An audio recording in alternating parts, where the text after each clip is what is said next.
Good evening, everybody. Welcome to League of Extraordinary Inventors. I'm your host, Mike from Faraday Research. We are doing our Good Friday special. It is Free Energy Friday. Looks like we got Lulu logging in here. Hi, Lulu. Hi guys, how are you? Great. Hey, good yourself. Happy Good Friday to everybody who celebrates it. We're doing our Good Friday show. I think this is going to be a pretty interesting show. There was some big news breaking on Alex Jones today, so we'll get into that in a little bit. We got Mr. Philip on tonight. We got Lulu, and we have Ben, and Bernie is going to be joining us momentarily. So we'll have a good panel to run tonight. I got a new project on the go. Had a friend of mine approached me, and he wanted a mobile off-the-grid power system built. So it's going to be in a box, a mobile box with a handle. It's going to have wheels on it, and it's going to be pretty light. It'll be about 50 pounds, give or take. It'll have a solar panel array to it. It's going to be a 3-kilowatt power system. It's going to have 1,280 watt hours of power. And I purchased these new batteries. Well, actually, they're not new, but they just put out a new version of the Life PO4 batteries, the lithium iron phosphate battery, which are better than the lithium batteries because, number one, they weigh 30% less than your average lead acid battery. They don't explode. They have no electrolyte in it. They're a dry cell battery. The BMS battery management system is built right in it. So you can pretty much hook it up to any kind of charger and the BMS will control it. I've seen several tests. They put the battery through its paces and they're getting phenomenal results. They were able to put a heavy charge on this thing. They put 155 amps of power into this battery and it took it. He tried to push it a little bit more. He hit 160, and the BMS system has a protection feature. You'll automatically shut off the battery because it's getting too much heat. It's 150 amps. It's a lot of juice. So, anyways, it shuts off for about 10 minutes. It cools off, and then the BMS will turn the battery back on again automatically. You don't have to do anything. It's all got the temperature sensors built right into the cell and everything. Awesome battery. I'm going to show it tonight. The battery weighs, get this, 19.5 pounds. The same size battery in a lead acid weighs 50 pounds. Nice. That's pretty light. I can lift the battery with 2 fingers. Well, that's how light it is. Yeah, that's incredible. Amazing batteries. So they are the Power Queen 12.8 volt lithium iron phosphate batteries. I got 4 of them in. 2 of them are mine, and 2 of them are for my friend's project. So those To put that in perspective, that's about the same weight as my 20 amp hour 12 volt. So yeah. So you can imagine, pretty light. It's about 30 to 40% lighter than your average lead acid battery. what's if I wanted to use a capacitor to connect a capacitor? Yeah, you can. Yep. I could. And so what you do? How much? What's the maximum amps I could discharge for a fraction of a second? Oh, a fraction of a second. You could probably pump 200 to 300 amps. Oh, okay. Oh, yeah. See, that to normally for that on a battery, it's not good. Amps, like pulling amps off a battery directly, it's hard on the battery. But these new batteries now, the lithium iron phosphate battery, are a lot stronger. They can handle a lot of stress, especially current going in the battery and current going out of the battery. These batteries are a lot different than your lead acid. Lead acid, you do that constantly with a lead acid battery, you take years off the batteries. So cool. Yeah, so I could have used it for my my experiment, my Oh vortex. yeah, oh yeah, for Yeah. sure. You Instead get of a the yeah, just get a bank of capacitors. They usually, I think, if you get the Maxwell supercaps, six capacitors. They're, I think it's 16 or 18 volts, and then they're 500 farad. So you can charge that up, and you can discharge it instantaneously. It pump 200 amps, no problem. nice. Now we're talking super dangerous here. So if you're gonna be popping 200 amps, uh, I suggest you not be anywhere near that when you discharge it. Okay. That will fry you, to put it as an understatement. Um, I just did have the you? big ash pile left over. Yeah, pretty much. Yeah, yeah. Oh yeah, yeah. I'm zapped by the wizard. Holy man, Simon! I can't believe it's you. Simon was a guest on our show for quite a while. He went out and started a business, so he hasn't been on in quite a while. Uh, Simon, if you're interested, I'll send you a link for the show in the chat if you want to join. It's up to you. I'm not. If you want to, you can. I'll send you the link. I'll put it in the live chat right now. The G factor is there too. Hey, G Factor. Yeah. Okay, so I got the live stream link there, Simon. If you want to join us. Oh, it's up G to you. Factor. You mean Gerald? Sorry, Yeah. I have a new G-Man. setup, and it's hard for me to see the. I see him now. I see you, Gerald. Yeah. Oh yeah, I did. Yeah, Gerald, I did see your video reference. Yeah, yeah, I saw that. That was really cool. And did you have you heard about the sodium batteries? What do you think about them? Yeah, yeah, they're coming up. The Chinese have been working on the sodium battery. When it comes to capacitive value, they're a little bit less than the lithium, but you're going to save on the weight and you're going to save on production costs. And Okay. as far as charge density between that and the lithium, it's a little bit lower, but it's a lot cheaper to produce. That's a huge thing compared to the lithium. But you could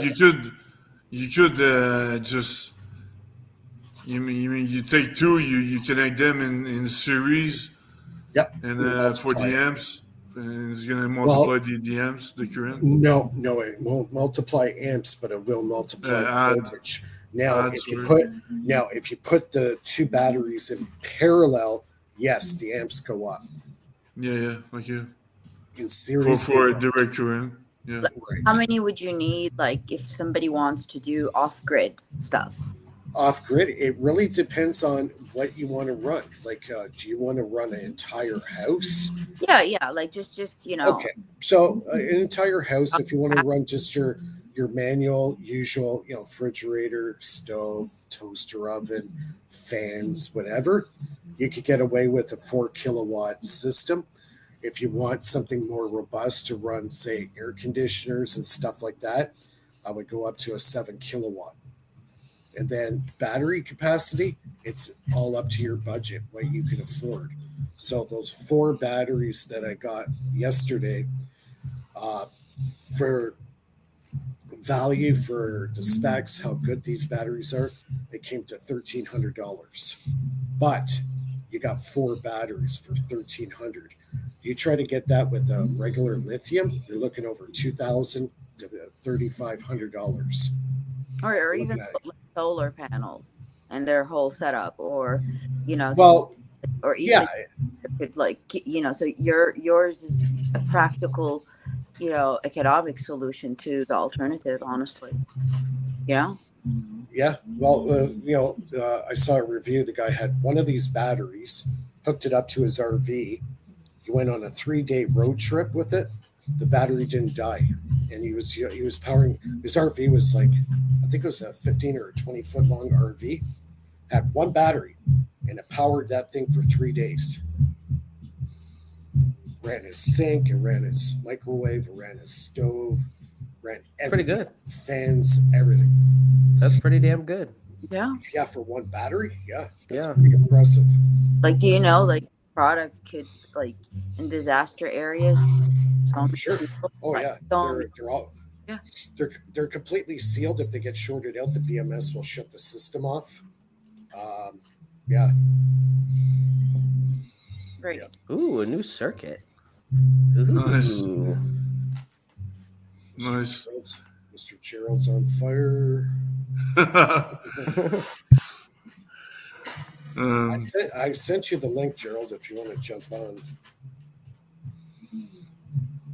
I think we got Bernie coming on too soon. yeah. So before they come on, maybe I can show the simulators I was talking about.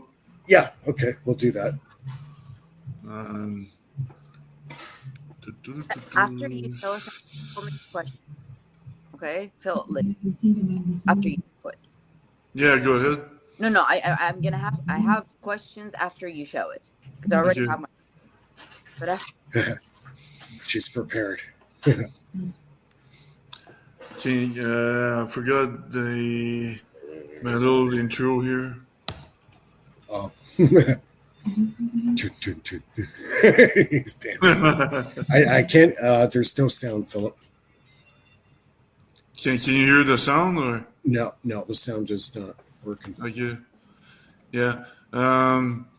So this is, I mean, nothing groundbreaking for me tonight, but this is the best simulation, atom simulator I could find that is available on the internet, and they don't, they show the molecules, the atoms, and things like that, but they don't show the electrons going around the nucleus, and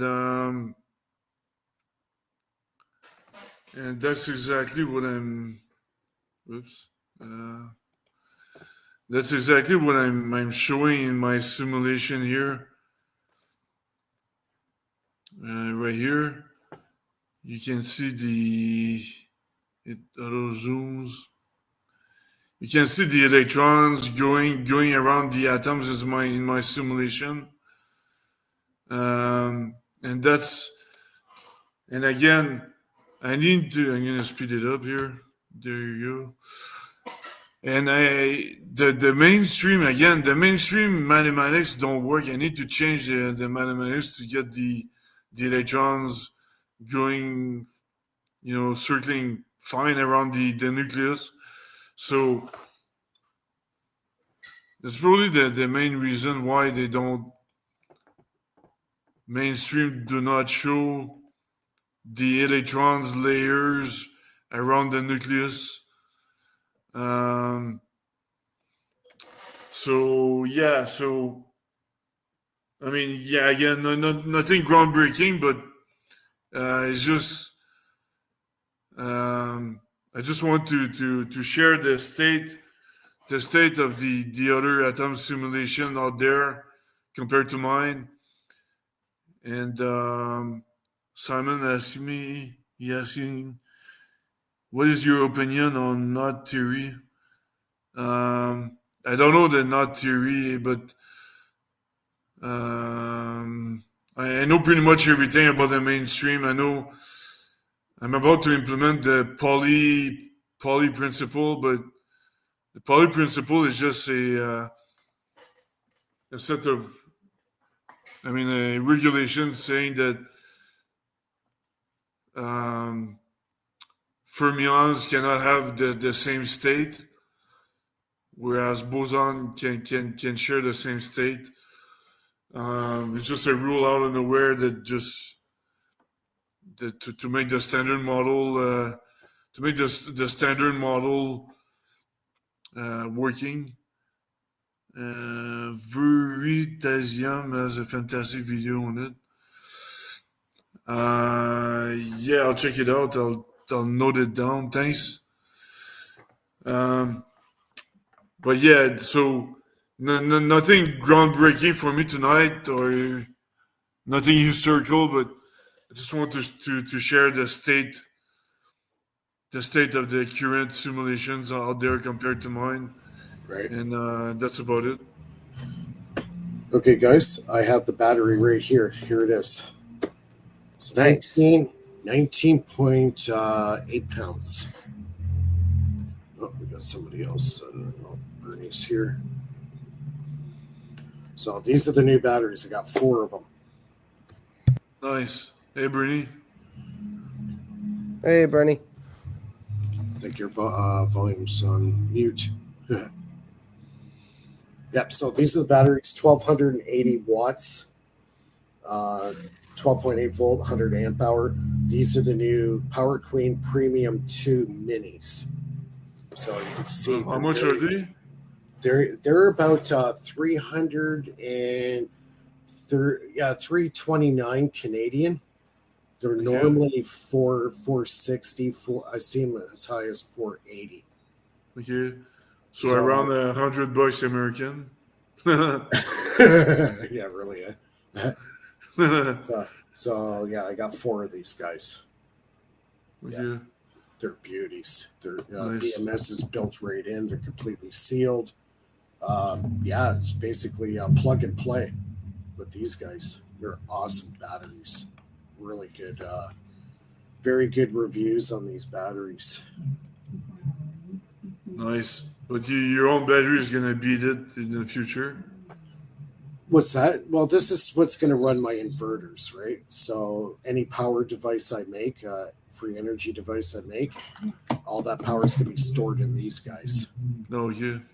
Right? And then this battery here runs the inverter, which runs your house or all your utilities or Yeah.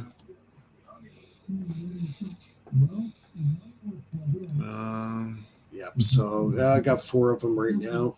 Down the road, if I get some extra cash, I might even buy a couple more of them. They're so nice. And with the trade wars going on, it might be hard to get these batteries. So who knows? Might have to start order this stuff before it becomes next to impossible to get in North America. So yeah, we're going to have to sleep with the enemy, China, you know?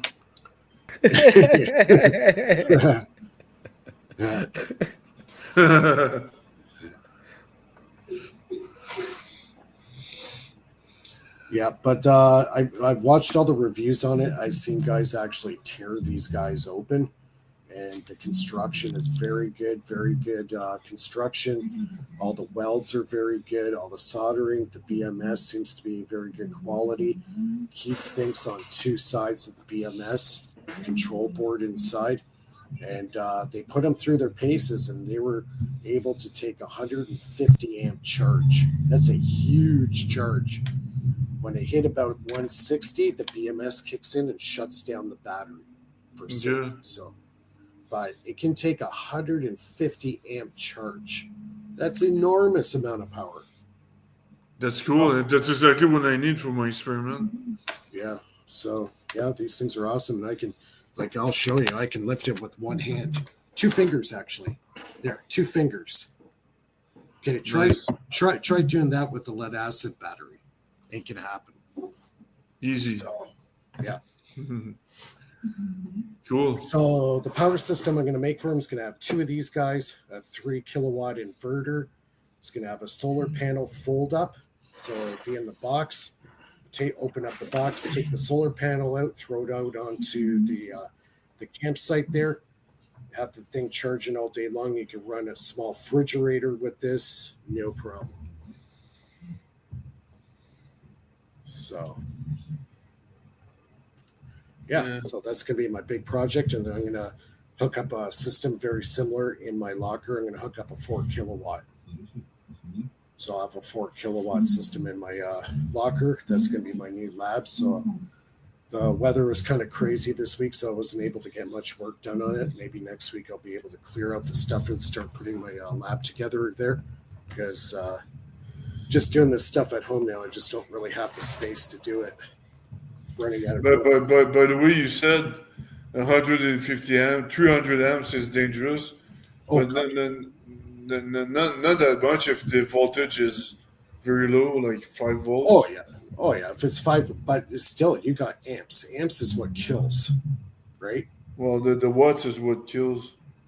Well, the amperage. The amperage is the current. The current, it takes 500, what was it? My brother was telling me 35 milliamps of current could actually stop your heart.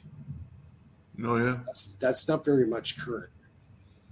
So you can imagine getting blown by 100 or 200 amp shock. Yeah. That's why, like Tesla coils, they go in the thousands of volts, but you can put your finger up and take a discharge off your finger because it's such a high frequency. The ampere, there's not enough current there to actually hurt you. Eventually, if you hold it there long enough, you'll still start getting RF burns on your fingers, right?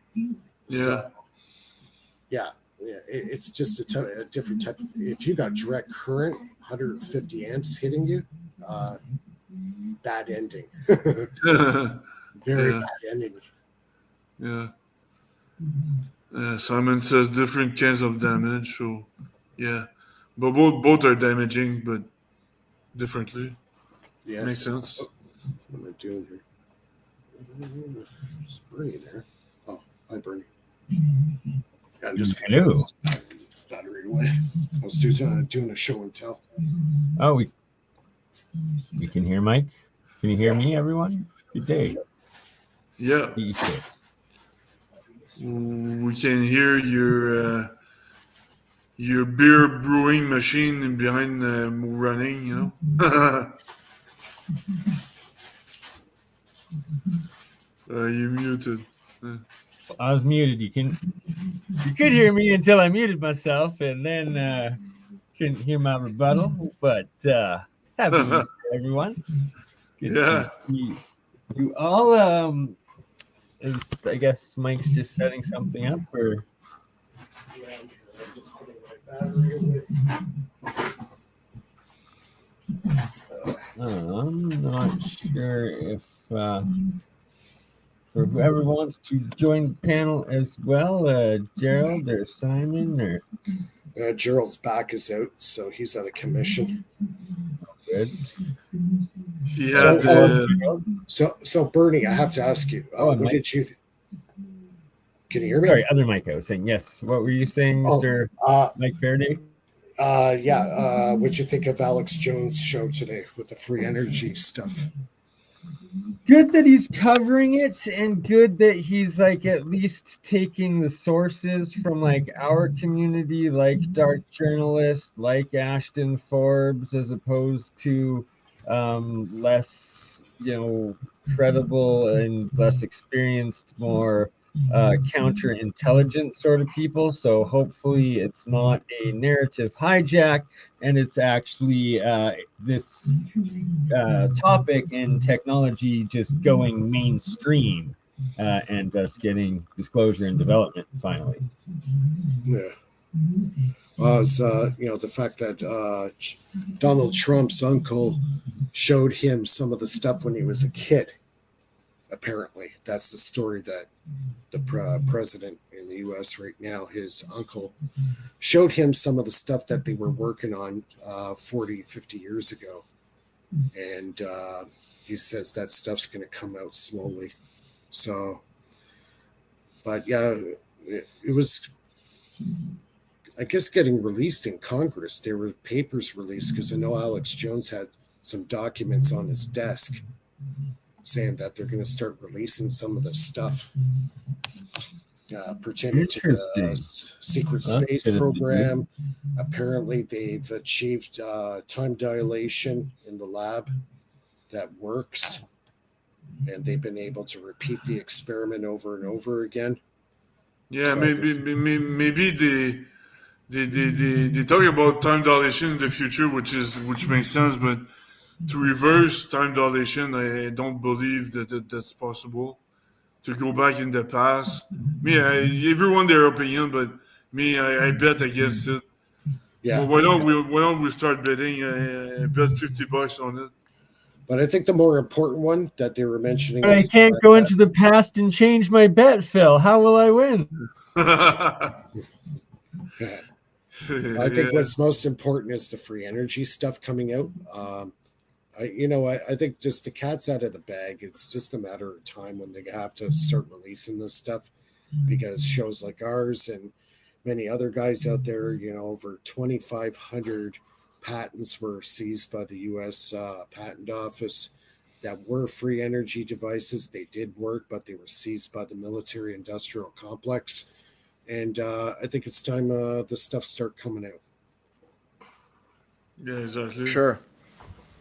Well said. And how many more that we don't know about, right? Like That's probably what tens of thousands. Well, who knows? That's what they admit to, over 2,500 to 3,000. Tom Falone, when he worked at the U.S. Patent Office, was a witness to a lot of this stuff going on. So, if you got a whistleblower like him, he was basically fired from his job because he was becoming a whistleblower on this stuff. Over 2,500 patents that were seized under Section 113 of the Patent Office regulations and codes. But that's pretty good, because that's going to create a new economy, new technologies, and it goes against the deep state and the big banks. They don't want that. Yeah. It's going to come out as soon as they release one thing. It's going to change everything, because if they have one item that the government approves and says, yeah, it's free energy, it's real, here it is, industry is going to make it, then from there they cannot deny anymore that free energy is a possibility in science. They have no choice but to accept it now because they have it. Yeah, exactly. And if the government's willing to agree, yes, it does exist, we've tested it, it does what it does, this is what it is, here you go, people, have fun.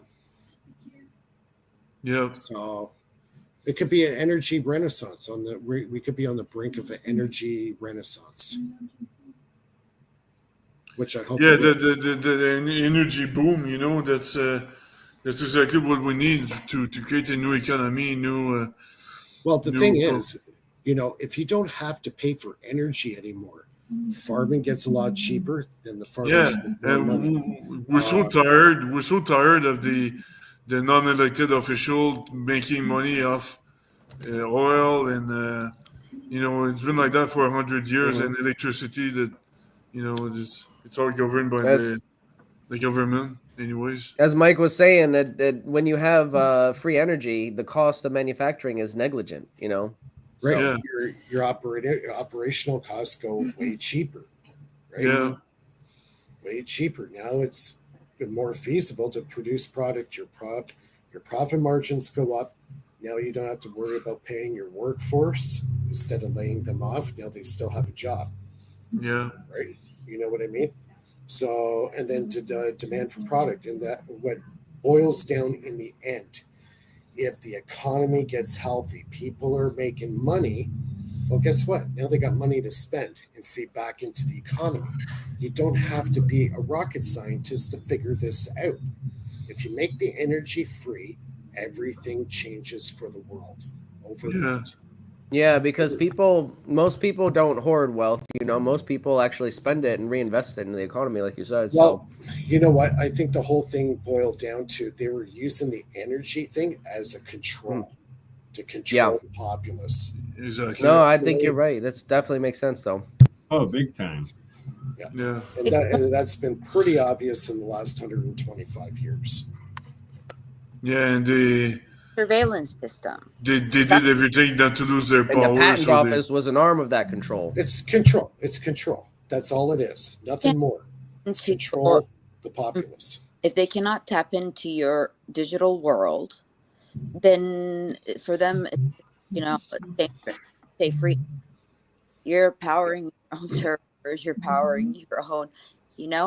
Like they don't know what a particular person is inventing, doing, if they can buy through their, patented digital system, which run like.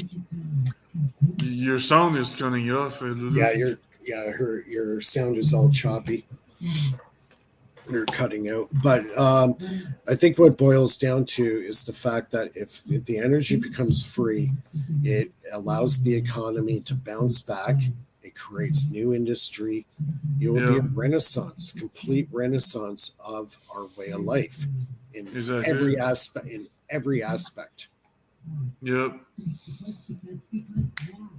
I've always been a big And supporter. not just renaissance, but like actual like technological leaps forward in both Yeah. abundance and being able to like sustainably live both on this planet as well as off world, because you no Right. longer have Right. energy scarcity. Yeah, No, but I'm a very big Absolutely, yeah. supporter of decentralized power. yeah, and you can just energize AI, and AI can do the work we don't want to do. Like farming and stuff. Yeah, And and then I think this scares the deep state greatly because if the free energy comes out, they're eventually going to lose their ground. They Yeah. don't like that. exactly. I guarantee you they're having a civil war over it.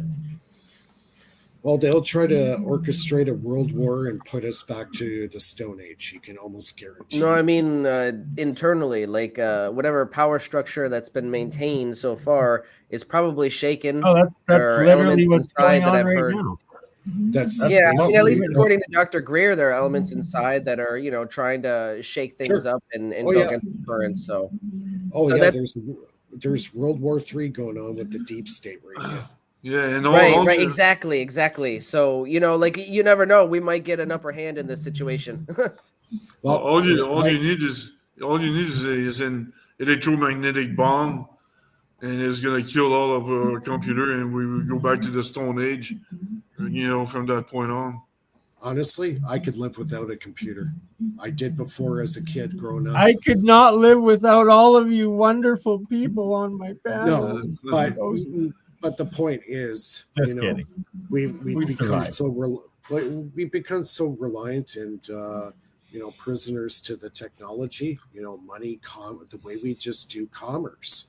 When was the last time you wrote a check? Yeah, I don't write a check anymore. I do e-transfer. Yeah. Well, e-transfer don't exist in United States, just in Canada. Yeah, we do e-transfer here. To transfer commerce in Canada is very, very simple.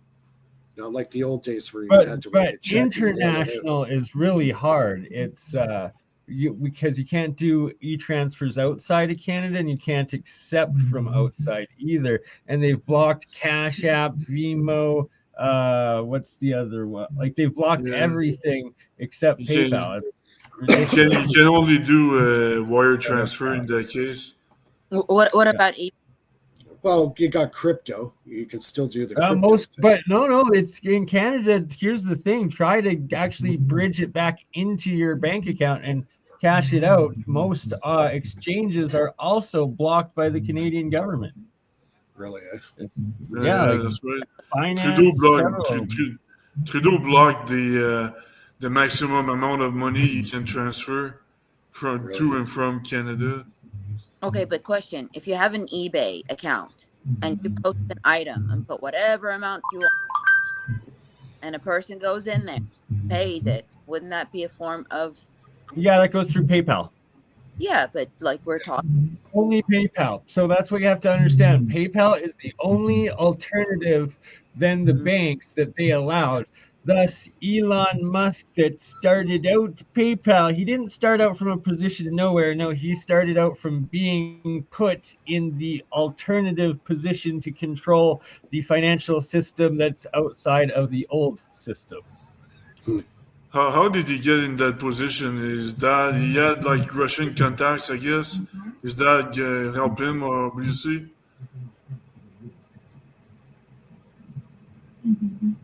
Someone I sure don't did.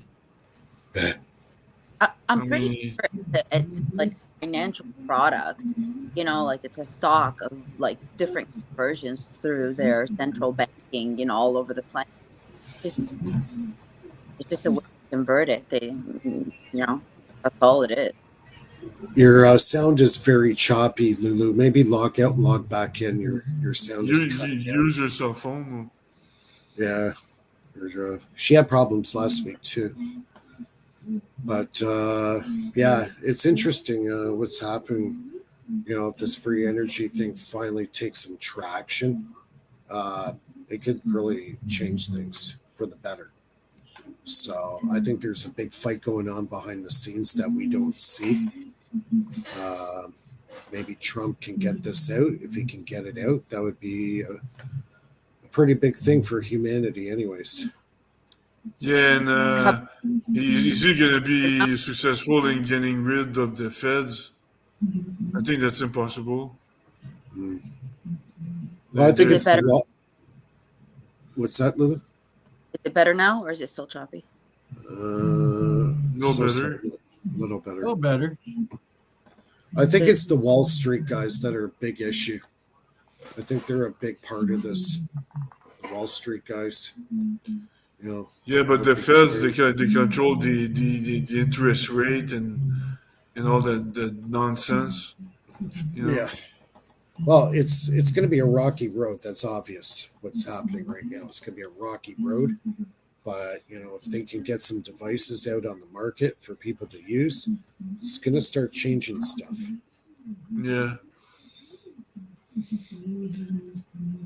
Yeah. Yeah. But yeah, we'll see what happens, buddy. But I'm pretty positive, and I don't know about Canada. What's gonna happen about Canada because it's we kind of. But I think they're forcing a little St. James Island visitor that's unelected as our leader, and now distorting the polls again, trying to insert him for a full term. Just ridiculous.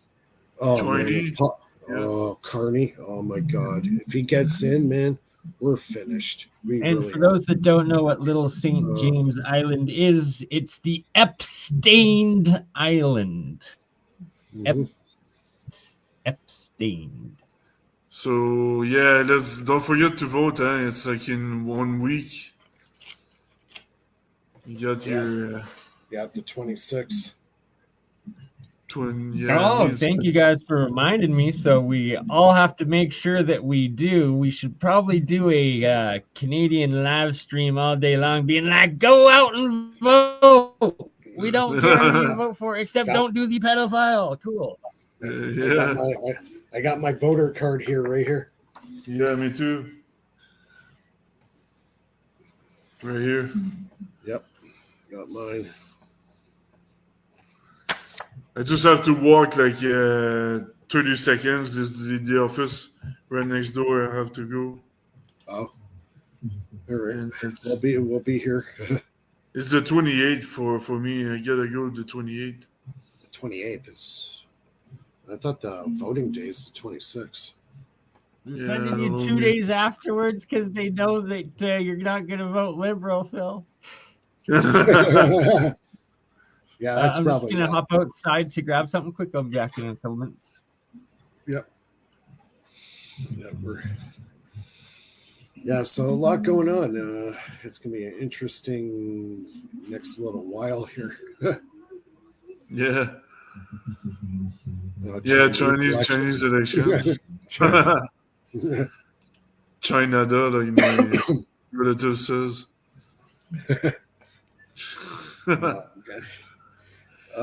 What a circus, man. I feel like I'm living in a circus some days with all this stuff going on. I miss the days where we're proud to be Canadian and strong, and now we're kind of no politicians has any spine anymore. No, they're all spineless garbage.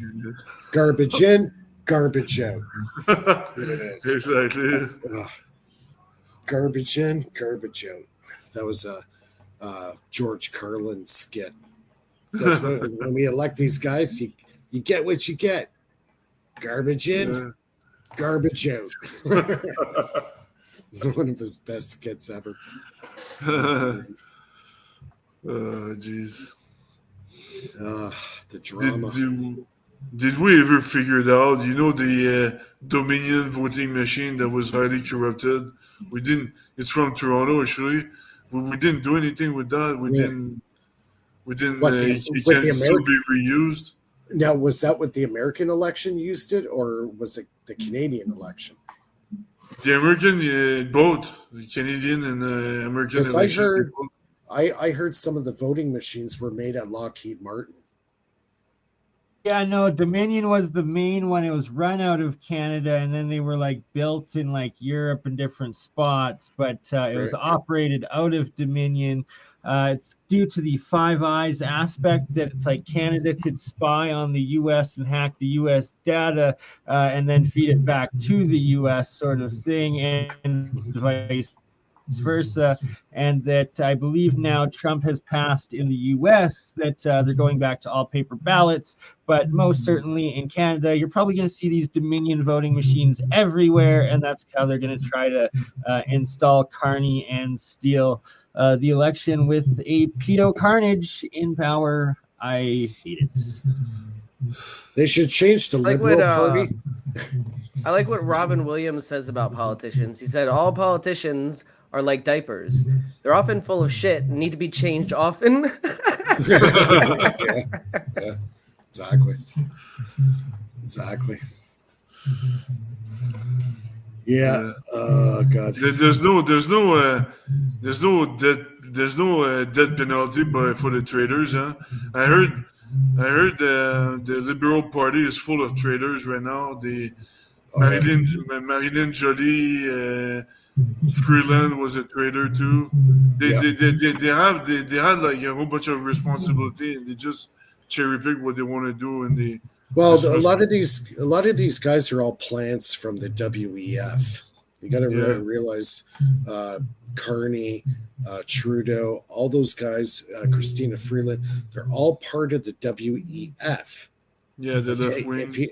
If you know what the WEF is, that's scary. And you got these assholes running our country. Yeah. It's the same thing with the left wing. There's the same thing with other countries. Yeah. Yep. So I talk about politics a lot, but let's get back into the free energy stuff. So we'll stay on topic here. I'm just gonna scoot out for a quick smoke, and I'll come right back. I don't know, Bernie, do you have anything you want to present, or? I know he's in the background there. I hear something. Bang, bang, bang. Yeah, he's drinking beer right now. Oh, is he?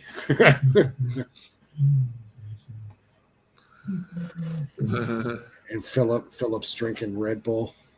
Yeah, well, I'm gonna take a break and get beer downstairs.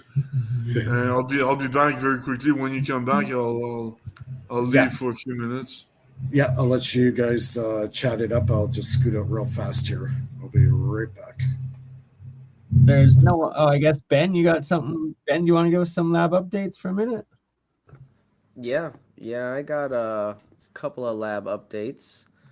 So I recently got one of these, which is an analog AC meter. And the results have been absolutely fascinating. But they align up with my synthetic AC hypothesis. So let me open. I don't know if I can put this up here and present it without Mike being here. So let me see if I can.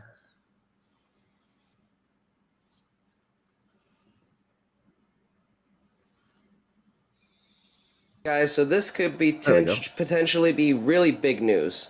All right, so I finally have an AC analog meter for measuring current. It goes up to 500 milliamps. There's actually a second one on the bottom that goes at the 100. So this is interesting. Okay, so when I plug in the DC multimeter and read the DC current, I'm getting around 240 milliamps, right? But when I read the AC current around the wire, it's only around anywhere from 50 to 80 milliamps. So check this out. I have the analog meter hooked up to the negative in series from the negative terminal, and I also hooked it up to the positive. Now watch this, because it's the same. Doesn't matter if you hook it up to the negative terminal or the positive terminal. We're getting around 240 milliamps. This is very important. Now watch this. My eyes are bad. We're going to take this, and since we're getting the same on both the positive and the negative, we know that's our output. But what are we actually putting out into the load? Check this out.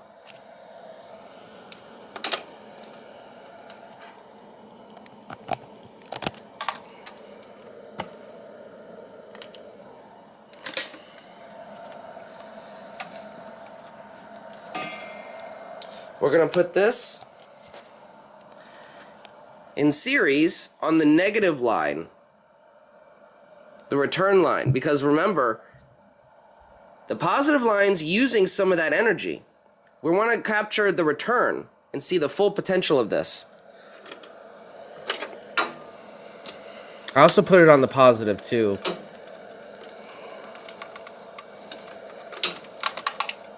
The results were really cool.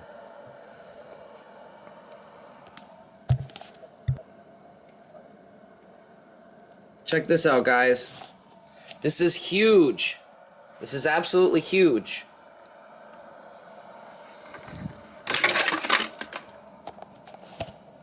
It fell over.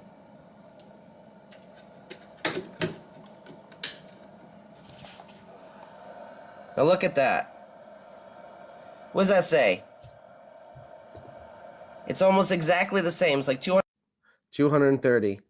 So I'll put it on the positive, and it's basically the same. I did measure it again earlier today, and the negative showed around almost 300, and the positive was basically the same as the input. So the input is basically showing the same current as the output, is what it's showing, basically. 230, While you're stepping up the voltage. But it's the exact same reading we get when we hook it up to the negative side of the terminal or the positive side of the terminal from the battery. Now, when we hook it up to the positive output where the light is, it's using some of that current, so it's going to go down to about 50. And I'll show you that in a second. But this negative return line is showing about 230, 240 milliamps, while the output of the battery is showing about the same.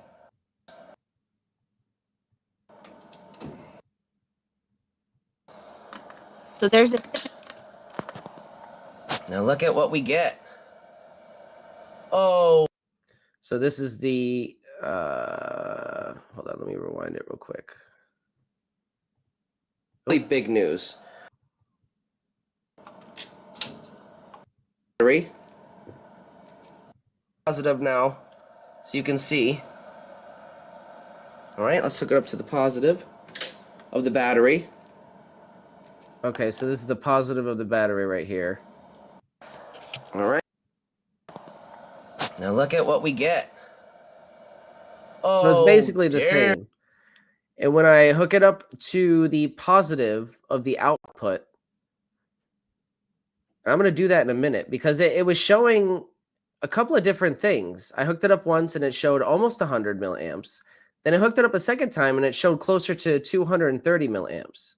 So I'm going to hook it up right now and see what we get again. But it's showing some interesting current, right? So even if the current is at a loss a little bit, stepping up the voltage like we are, we still might be getting over unity readings. But I'll have to compare it to the DC analog. I got a DC analog meter too that I haven't run yet.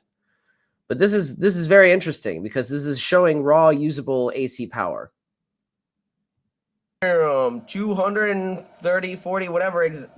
But I think the interesting thing here is that it's actually slightly less than the output negative. When we were reading it, it was 230 milliamps on the output. And the input, if you look at it very closely, it's very lightly, it's just below that. So the needle is just below that.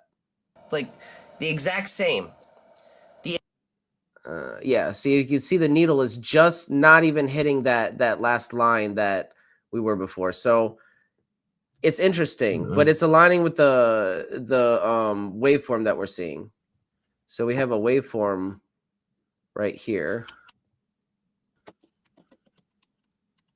I think that's it. Yeah.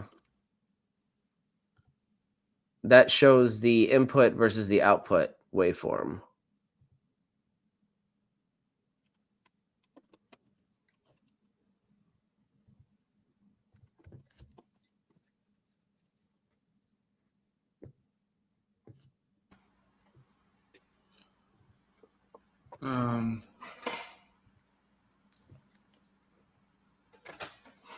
So you get so you're in AC right now and you get over Unity.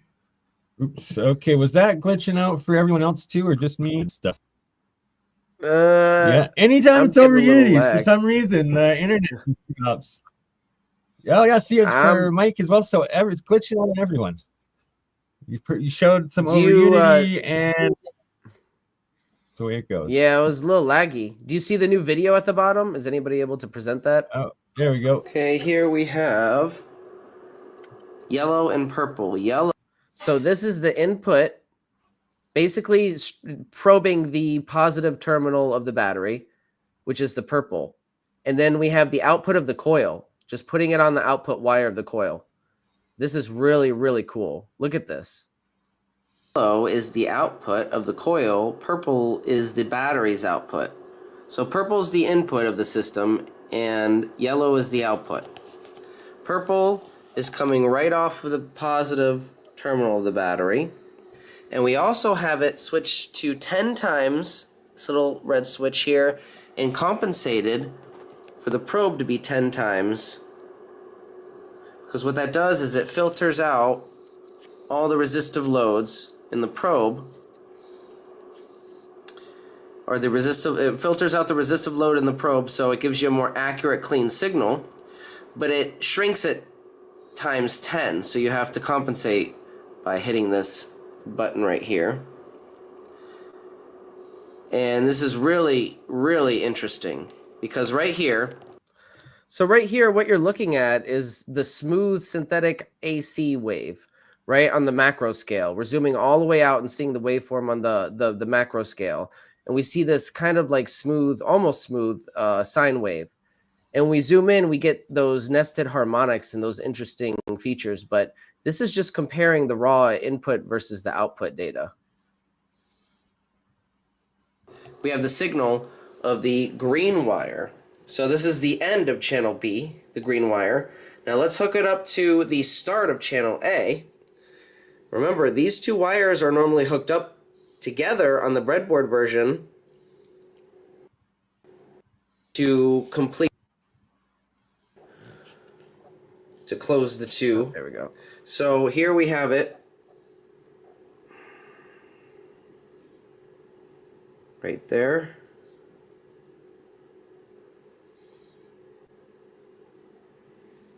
Now watch the signal. It's the same, only on the inverse. So you see the negative spikes. But they're, again, way bigger than the purple here.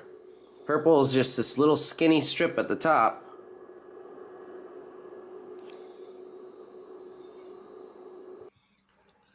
I thought that was very interesting. Do you get the over Unity for a long time, or? I'm not really sure what this all means. It looks to me like it's indicative of over Unity, but I mean, the battery lasts so long. I mean, just a little tiny sliver of energy, you know, it'll last 12 watt hours. Will last the light for like, you know, 16 hours. That's oh, my camera just died. I gotta charge my camera. But yeah, that's a pretty large amount of time considering, you know, and the next best off the shelf component will run maybe 4 hours at 88.5% efficiency, you know, about that. So that's, you know, it's still up for debate. And I don't know enough about wave metrics and all that stuff to read this properly. All I know is it's evidence that we're getting a synthetic AC, like I predicted. And it's evidence that our system is in full resonance because no matter where we probe the system, we're getting the same exact waveform from the battery all the way, you know, from the coils outputs to the lightning thief outputs. everything produces those three elements: the sine wave at the macro, the nested harmonics when you zoom in at the standard scale, and then the micro scale shows that I don't know, like 0 point event. It's really amazing how like the waveform is so similar on all aspects of the system, only it's clearly larger coming out of the coil versus coming out of the battery. Yeah, because I was wondering if it's some sort of some spring, like a bouncing effect of the static electricity and all the electric field that the coil generates and all that. I don't know, just an idea. So that's why I was asking if it lasts for a long time. Well, Yeah, I mean, also, an idea. Can you add a second identical coil into it? Try to get them in harmonic resonance, and then measure the same wave and see what you get. so I do have a video of the dual thief setup, which is just that, you know, measuring the secondary coil to see how close it is to the primary, and it gets close, but it's not And then exactly add the a same. third, Yeah. also add a third, right? And just measure the differences, and Yeah, no, there's gonna be require some tuning for the dual thief, I've discovered, because the waveform is slightly different. It's not on point. But yeah, that it's definitely possible that we can do that. I can show the video if I can find it. yeah, please do if you got it. I'm gonna go grab some beer. I'll be back in a few minutes. Oh, my Canadian Quebecois, brother. Got to go to the Couche-Tard. No, it's just the fridge. All right, Philip's in the mood. Asking, is this the pseudo AC I was mentioning before? Pseudo equal bias AC when you zoom out. Yeah, pseudo AC, Oh, yeah. synthetic AC, whatever you want to call it. It's a type of synthetic AC that I like to call a resonant pulsed waveform, because what it is it's AC but not using AC. It's using pulsed forward and backward to produce a synthetic AC between the two. And it's very interesting. I don't know. There's a lot that we have to analyze and uncover still, because this is just the raw data, and I don't really honestly know how to read it all. Oh, of course, we are all learning this together, and it's a lot, right? And because it's like there's also like negative and cold energy and electricity that we're not taught about and told it doesn't exist, but it completely does, and is like the other half of the equation. And then trying to figure them all out, and like each person or inventor essentially entering from a different a field or entry point. Like it's all none of it is unified, right? It's all completely different scrambled fields, and they did that intentionally to complicate electricity in the electricity grid, especially with AC, and how they sell it, how they move it, and how they engineer and build it, and right. Well, hold on one second. Let me show you. I found the video, but I wanted to show you this quick one real quick, just to give you an idea of. Hold on.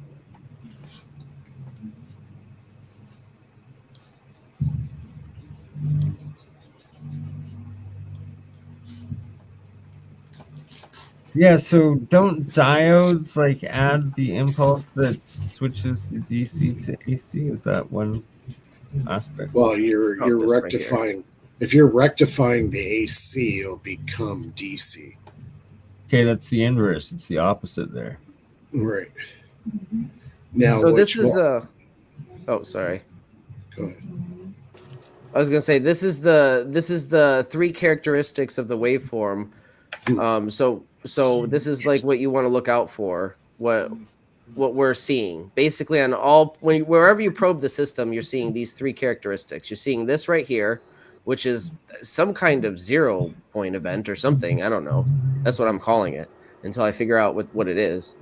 It looks like energy is just spewing out from both sides, though, and then you kind of go a little zoom out a little bit on the standard looks, scale, which is yeah, it looks like the AC impulse is going very transient. yeah, that's a good word for it. And then you zoom out a little bit more. These sorry, are all individual strands. Really? Yeah, they're bouncing off of themselves. It's like nested harmonics. Yeah, you're creating a harmonic, and you're basically destructing the harmonic.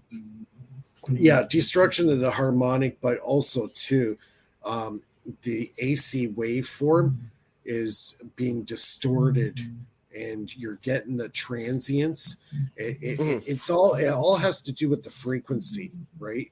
And the frequency obviously is getting distorted by harmonics. Right. Exactly, it's being distorted, but look, it's all this chaos, and then you zoom out, and it kind of produces this nice, clean sine wave. So cool. So cool. Okay, I like this. That's like different. Getting into the very basics of Sheila Raman's work. That's a really different waveform. I haven't seen that before. This is something new. Yeah, I had to classify it. I had to give it a definition. It is something new. It's weird. It's no, sorry. What are you getting that off of, Ben? Is that a rodent coil, or what is that coming off of?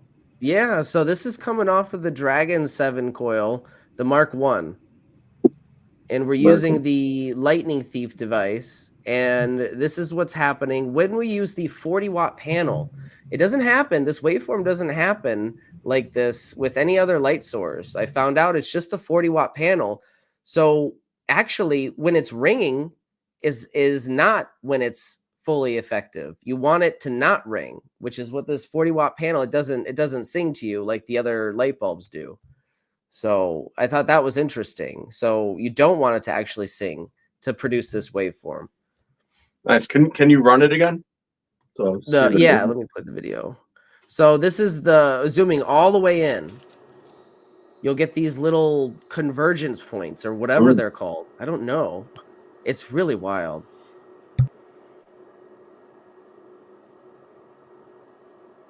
Yeah, that's neat.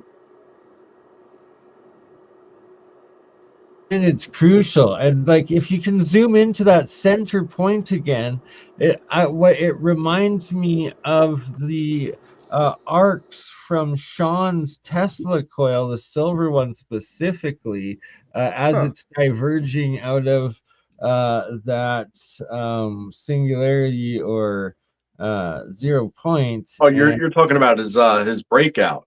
Yeah. I can see that. It is very similar. But that's a fractal wave pattern, man. It goes into the actual waves, or each one refracting off of itself. Oh, thank you for the support. Shout out John Sup. Appreciate it, brother. Hope you're well. And have to wish absolutely everybody here a good Friday and happy Easter long weekend. And it's 420 as well, April 20th. So shout out, I think, isn't that Hitler's birthday that he lived and celebrated in Argentina for another 20 or 30 years? Oh my God. Yeah. You going there, Bertie, damn you. Well, before I hopped on, Philip was saying back time travel is probably not feasible. He just can't get his head around it. So Philip, I mean, this is how I think about it. And anything to do with time travel and that level of time dilation, okay, is going to be on the other side of the Planck scale. Okay. Once you cross over the other side of the Planck scale, time and space is in a collapsed state, where it's all just homogeneous. So where you pop out, this side or that side becomes, more practical under that train of thinking. If you're thinking as time as just like some kind of movie strip that you can't reverse and that is gone once it's passed, that's just not, that's not the way that the Planck scale works,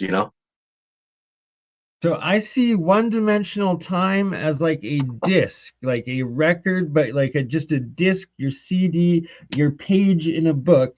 And then as you're going through each moment of time, you're flipping through like those old 8mm films of like as you're experiencing through time. And then each consciousness individuality itself is a third dimension of its own existence, a full volume of time, reference, and space.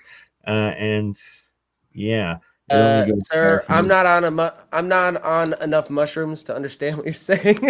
No, you don't need mushrooms, but it is out of the box. It's scaling dimensional geometry. Correct. But that's a whole other discussion. All right, and guys, this is the waveform for Adam, the good to Dual have you Thief back, Space output. Case. How are you, So brother? here, Oh yeah, that's the other. Yeah. Yeah, sorry. Oh no, it's okay. My camera died. And then next time, try to recharge your camera before the show. No, it was recharged. It only holds a charge for like an hour or so, and then I should get a second battery is what I need. Yeah. Yeah, I'm surprised. I'm surprised these cameras and iPhone, they don't have multiple batteries in them. We're so stuck with one battery, so that's pretty stupid. Well, if you had a backup for when your battery doesn't take a charge anymore, then how are they going to sell you something new? Not meant to be like durable. It's meant to die. Yeah, right. They're designed to die, just like the light bulb. The original light bulbs that they made lasted forever, and then the quality just went down, right? And then there's the Saudi LED light bulbs that also pretty much last forever, that Siemens or whatever the hell like made it so they can't be constructed, built, or sold outside of Saudi Arabia or imported to Europe and North America. Yeah, I've heard that, man. That's crazy, right? Yeah. Yeah. This has to do with getting your money more than one time. It's the elite, the kings, the monarchs, the sultans, and whatever. They're allowed to have their eternal light bulbs, their eternal flames. Just us peasants and muggles out here, we have to build our own. But it's that you have to know that it's possible, and these lovely gentlemen are doing it. Just think about how much more you would have if you never ever had to replace anything you already had. Right? Or just how simple it is to actually turn your vehicle that's like gas or diesel into a hybrid hydrogen from water, from your alternator into your fuel injection source. And it's a mixture that you're literally cutting down the greenhouse gas emission by whatever percentage that's being replaced by the hydrogen and oxygen made from water directly before going into the combustion chamber. Yeah, it's the only nuance to that is if you're gonna have like a hydrogen cell, yeah, you have to be able to recondense the emissions, because then you just throw the hydrogen and oxygen levels in the atmosphere into full whack, because you can take it from a trapped form in water, and at a highly accelerated rate, you're splitting it. So it's cheaper to just buy it. It's so cheap anyways to just buy it in compressed explosive canister. Yeah, that they have to sell you instead of just water that's like makes up 2/3 of our planet. Yeah, by the way, but talking about electrolysis, all you have to do is heat up the water to. No, you don't even have to do that, my friend. Mm-hmm. And that's actually a misdirection, because as soon as you have to add heat, that is taking a large energy input that's already going to weaken you're like I you know. want the opposites. Well, if you really want to accelerate it, why don't you just use ultrasound to break it into a vapor, and then do it that way? It's way That's- more efficient than whatever else. That's brilliant. It You can do that with ultrasound. It's like the vibration that Tesla keeps talking Wow, I never about. would have thought of that. Yeah, if you use right, exactly, ultrasonic to break it into a vapor, it splits apart the water molecules into single molecules, more or less, and then That you work? use your charge separation just to vaporize it. That's it. Does it work? I don't know, but why not? Okay. Tell me, Yeah, tell that me the could- reason why it wouldn't, because I'm lost as to why it wouldn't. No, that's brilliant. I think that would work. Yeah, you have a much Yeah, higher you surface just- area. just- Well, if I just jumped on here, but Hey, if I'm not mistaken, you guys are talking about using ultrasonic fog generator with water and Yeah, the to use of create high the voltage in order mist, the to ion. very efficiently, far more efficient than electrolysis numbers, Yep. I might add, what I'm split that thinking. water. Oh, and by the way, your thinking is right in line with what's already been claimed to have been done. No, So there you go. See, I know without knowing all the time. that's the best place to be. That means you are on the right path. Yeah, look at that. There it is. Like Don Smith. Kaboom. And Mike, Faraday Research, you want to talk a bit about Don Smith and your work with it?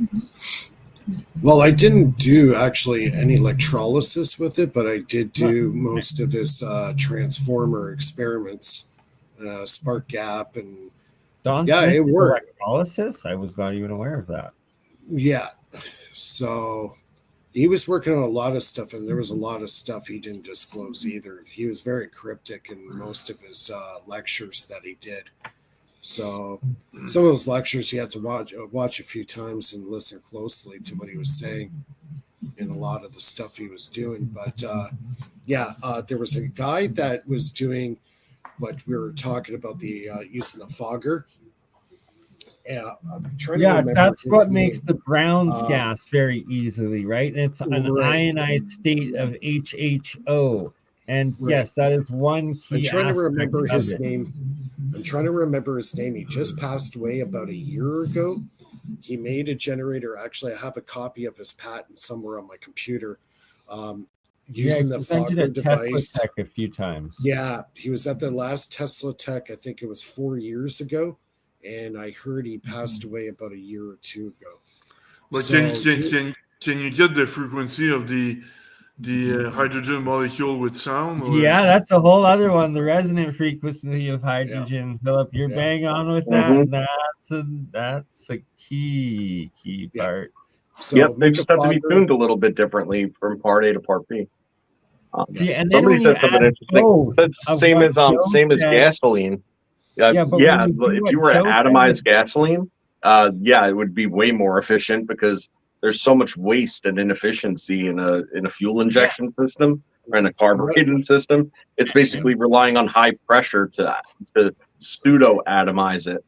If you were And to when actually it's atomized, when it's broken down, that is breaking the bond, so it's now in this not nano state, or essentially monoatomic state, or how it all Swing- interacts. It's called And- Schwinger limit. I think it's called breaking the Schwinger limit.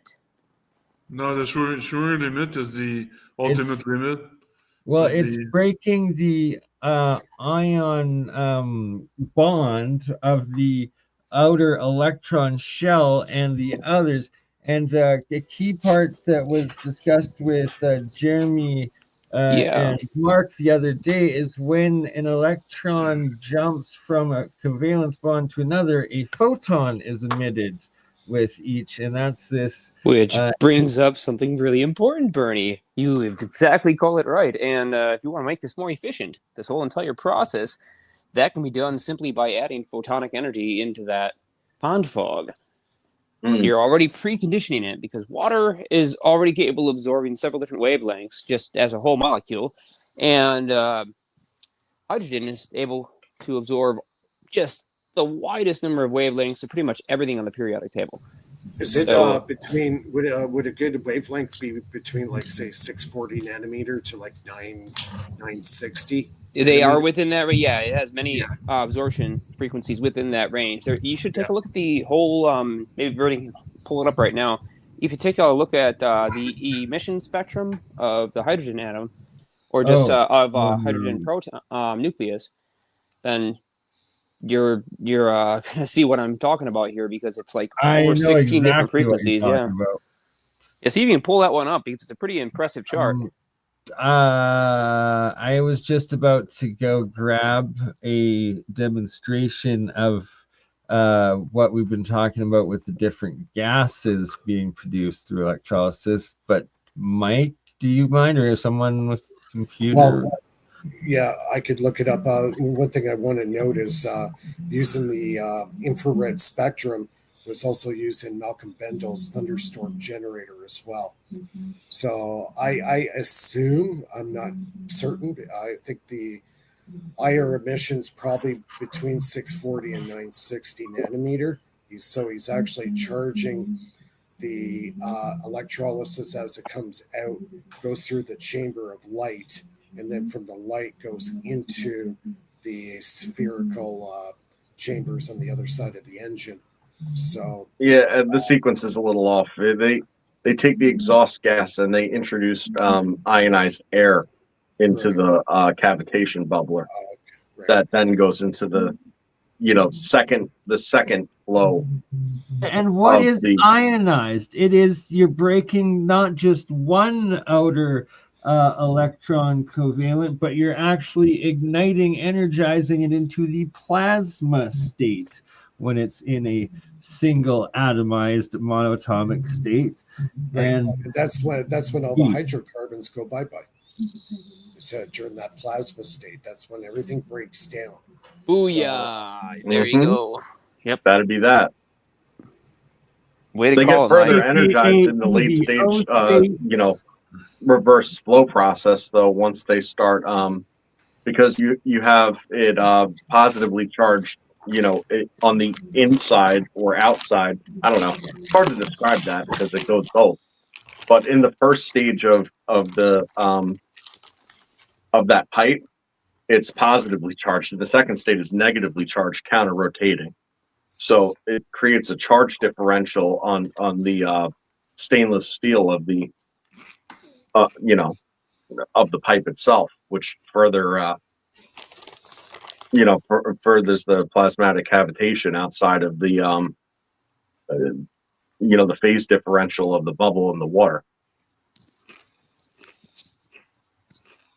Yeah, I think that generator has some potential. He's got. Oh, Joe, you're so bang on with that. Sorry to interrupt. And that a couple of these key parts are actually having 3 pipe cylinders within each other, so that you've got these 3 different fields that you're then manipulating and getting the field within a field within a field equilibrium. Right. The system is a yin yang. The system is a yin yang. So it's positive and negative. It's clockwise and it's counterclockwise. It's left and it's right. Yeah. So everything is both an opposite, and they switch. A lot of this goes back. Right? It's a refinement process to reach like that core, sound frequency resonance. Well, the thunderstorm generator does more than they advertise it to do, because Malcolm Bendel was at least smart enough when he went in for the patents to not make the claims that would get his patents denied. Right. Yeah. So there's certain claims that we all know that you can't make. Now, if you look at their early disclosures and their early works that they put out, that you can no longer find on YouTube and stuff, at least as far as I know, it used to be a closed system. They used to have valves that they would open and close simultaneously that would actually feed the exhaust gas. Oh yeah, that's directly into the carburetor. Recycle it all, and they could even cut the fuel at a certain point. That's such a crucial part, and that I forgot to mention when I was saying that anybody can easily convert their gasoline car to a hybrid water car. I've You done have it. to have the carburetor you have to have a system with a carburetor, and then the exhaust is flowing back into that carburetor. Yeah, this kind of goes back to the PAP engine. That goes back to, I think, to the 60s and early 70s. Yeah, good reference on that one too. Yeah. There's actually another interesting idea which you guys may not have heard about. I've never seen anybody actually build it, but there's no technical reason why it can't be built and why it wouldn't work. And that's the concept of taking a magnetron and using it to run an engine. So one day, some backyard junkie has this great idea while taking out the spark plug on his lawnmower, looks at the end of the spark plug, and thinks to himself, geez, that looks an awful lot like magnetron antenna would fit inside there. So I wonder if we heated up the cathode and kept that nice and hot, and then we just dumped impulse power into the magnetron, would we get a large enough burst of EM energy to completely turn ultra fine water mist from a pond fog or something else? Water mist has been preconditioned, and basically you wouldn't even see this mist if it's fine enough, but it would be very high density, and you just slam that with microwaves. Now, only trouble with that thought in realistic application is that the 2.4 gigahertz frequency of a normal magnetron is way too long of a wavelength to do much work on individual water molecules. It's actually absorbed most effectively when the object itself is conductive and contains water to the point where the full wavelength, or at least 1/4 of the wavelength of the 2.4 gigahertz signal, fits within and can short out within the material, causing eddy currents to heat it up. But at higher frequencies, you can actually individually access the water molecules, and you could add a huge amount of thermal energy or Brownian motion, therefore going from the vapor state where you have suspended individual particles into the steam state where you have in the vapor state you have suspended individual droplets, and then in the steam state you have just individual molecules, right? So you can go through that transition, and when it transitions like that, the volume expands 1,800 times, roughly thereabouts. So definitely enough to run an engine potentially if you have the right pump frequency. Like microgravity.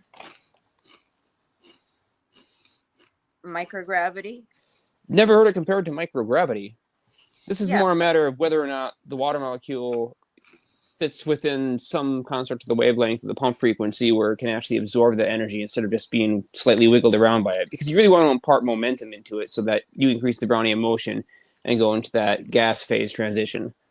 Okay. Yeah, it's just about being able to get that process done efficiently enough within the cycle of the engine itself. Like, you would need to keep up with that same stamina, which could potentially actually be a limiting factor of it, being that it's wavelength based, because there would kind of technically be like a maximum speed that it would be able to accomplish that, and that would be the maximum running speed of the engine, unless it was a separate. Well, you wouldn't come up with limits like that using a pulse klystron at the right frequency, because the pulse is going to be infinitely shorter, and you really only need it super active right at top dead center. Okay. And like 1 degree past that. So realistically, you have all the rest of the downstroke that you can still be adding energy, but it's most effective if you can get it going at top dead center, and then you really want to keep that energy distributed through the entire duration of at least the first right. Well, half that's where of I was going with it. It sounds like a timing nightmare, is what it sounds like. It's an electronic control thing, but okay, your car solves this timing nightmare very easily with the onboard computer, and that's today ubiquitous. Jeremiah, that's so dumb that I'm thinking about it, because I'm thinking about it so mechanically that I didn't. Yeah, don't worry. You won't have to adjust points on this or anything like that to get it tuned in, and you wouldn't even want to bother. Right. Like, you will take care of all sorts of problems. Yeah, luckily we live in 2025, where the magic of technology is easily accessible from Alibaba, eBay, Amazon, or just about anywhere else for pennies on the dollar, right? Except for the new U.S. tariffs with China, which is plenty controversial already, and so you're going to be paying more for the same stuff that you were getting for super cheap, because turns out that the whole child labor and forced labor things didn't really work out that well for society, and so prices are going to go up. Hey, check this. I have a theory. So you do away with all the factories in China and you try to bring it back to the United States or North America, call it, right? But now we're pulling for huge AI infrastructure and automation and the return of, the return of industry. So I don't even think it's far-fetched at this point that the kind of end goal idea here is just to be able to have automated factories for all this stuff. Basically have it pumped. There's a problem, though. There's a big problem with it, and Well, it's that with the tariffs and all this stuff, we can bring back almost all manufacturing here to the States, or any other country that buys stuff from China can bring the manufacturing back to their homeland, right? But the problem is that China right now relies on the United States for soy and a variety of other critical food imports.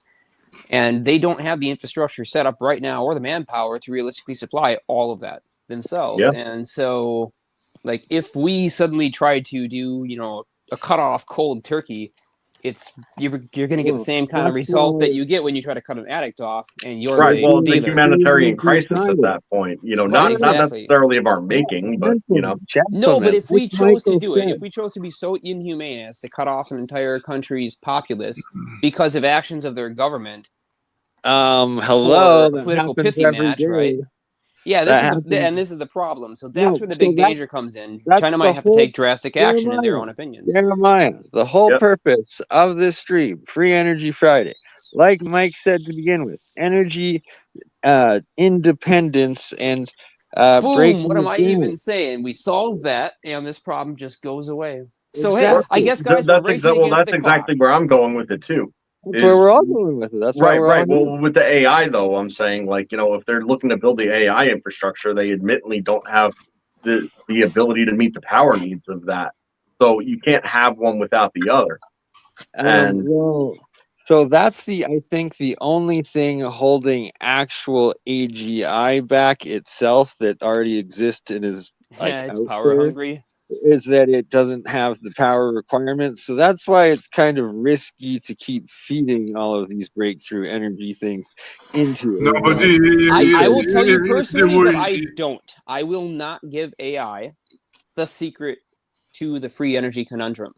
I will not feed it any of that information, because I just remember that scene from The Matrix where we're introduced to the Sentinels and they're flying around AG like. Yeah. I just don't want to teach AI how the heck to do that. Right. Talking about energy, if they were using C++ instead of Python, they would save 90% of energy consumption. I already made the calculations, so it's possible it's possible to maximize the energy consumption just with the programming language. Yeah, right. Well, we're the most energy inefficient understanding and application ever, because we think of electricity as only energy when in fact, let's say for example, electroculture, and then there's also magnetoculture, and that's just harvesting radiant energy that is radiation, not electricity, and transferring it into usable energy in the plant, the life, the cells, and the fields. And that once we start understanding that, we're able to use that 99% of quote unquote dark energy or vacuum catastrophe. It's not the only hot electrical energy out there. Right, but that's when you run. But the whole reason it's like that is by design. That's the 100-year-old problem. How do you meter and charge for what you can't control because it's so readily available? Yeah, that's right. The future of energy is local production. It's going to be just you make it where you need the energy, and preferably we get to the point where the individual appliances, gadgets, or apparatus have the energy generators built into them, so you don't even need to have a central hub or something. The only purpose of that will be like adapting old technology. Like, let's say you already own a nice fridge and own a nice electric cooktop. Yep. And you don't want to have to buy a new one that has a built-in power source. Right. That never runs out. That's phase one. Right. That's phase one rollout is what that is, because nobody is going to go out and replace every single thing they own automatically with that. And right. So that's phase one rollout. Not Nikola Tesla like company at all, Tesla, is producing the power wall to introduce this idea in mass to at least get people ready for the idea of local power distribution, because every home should be a power node.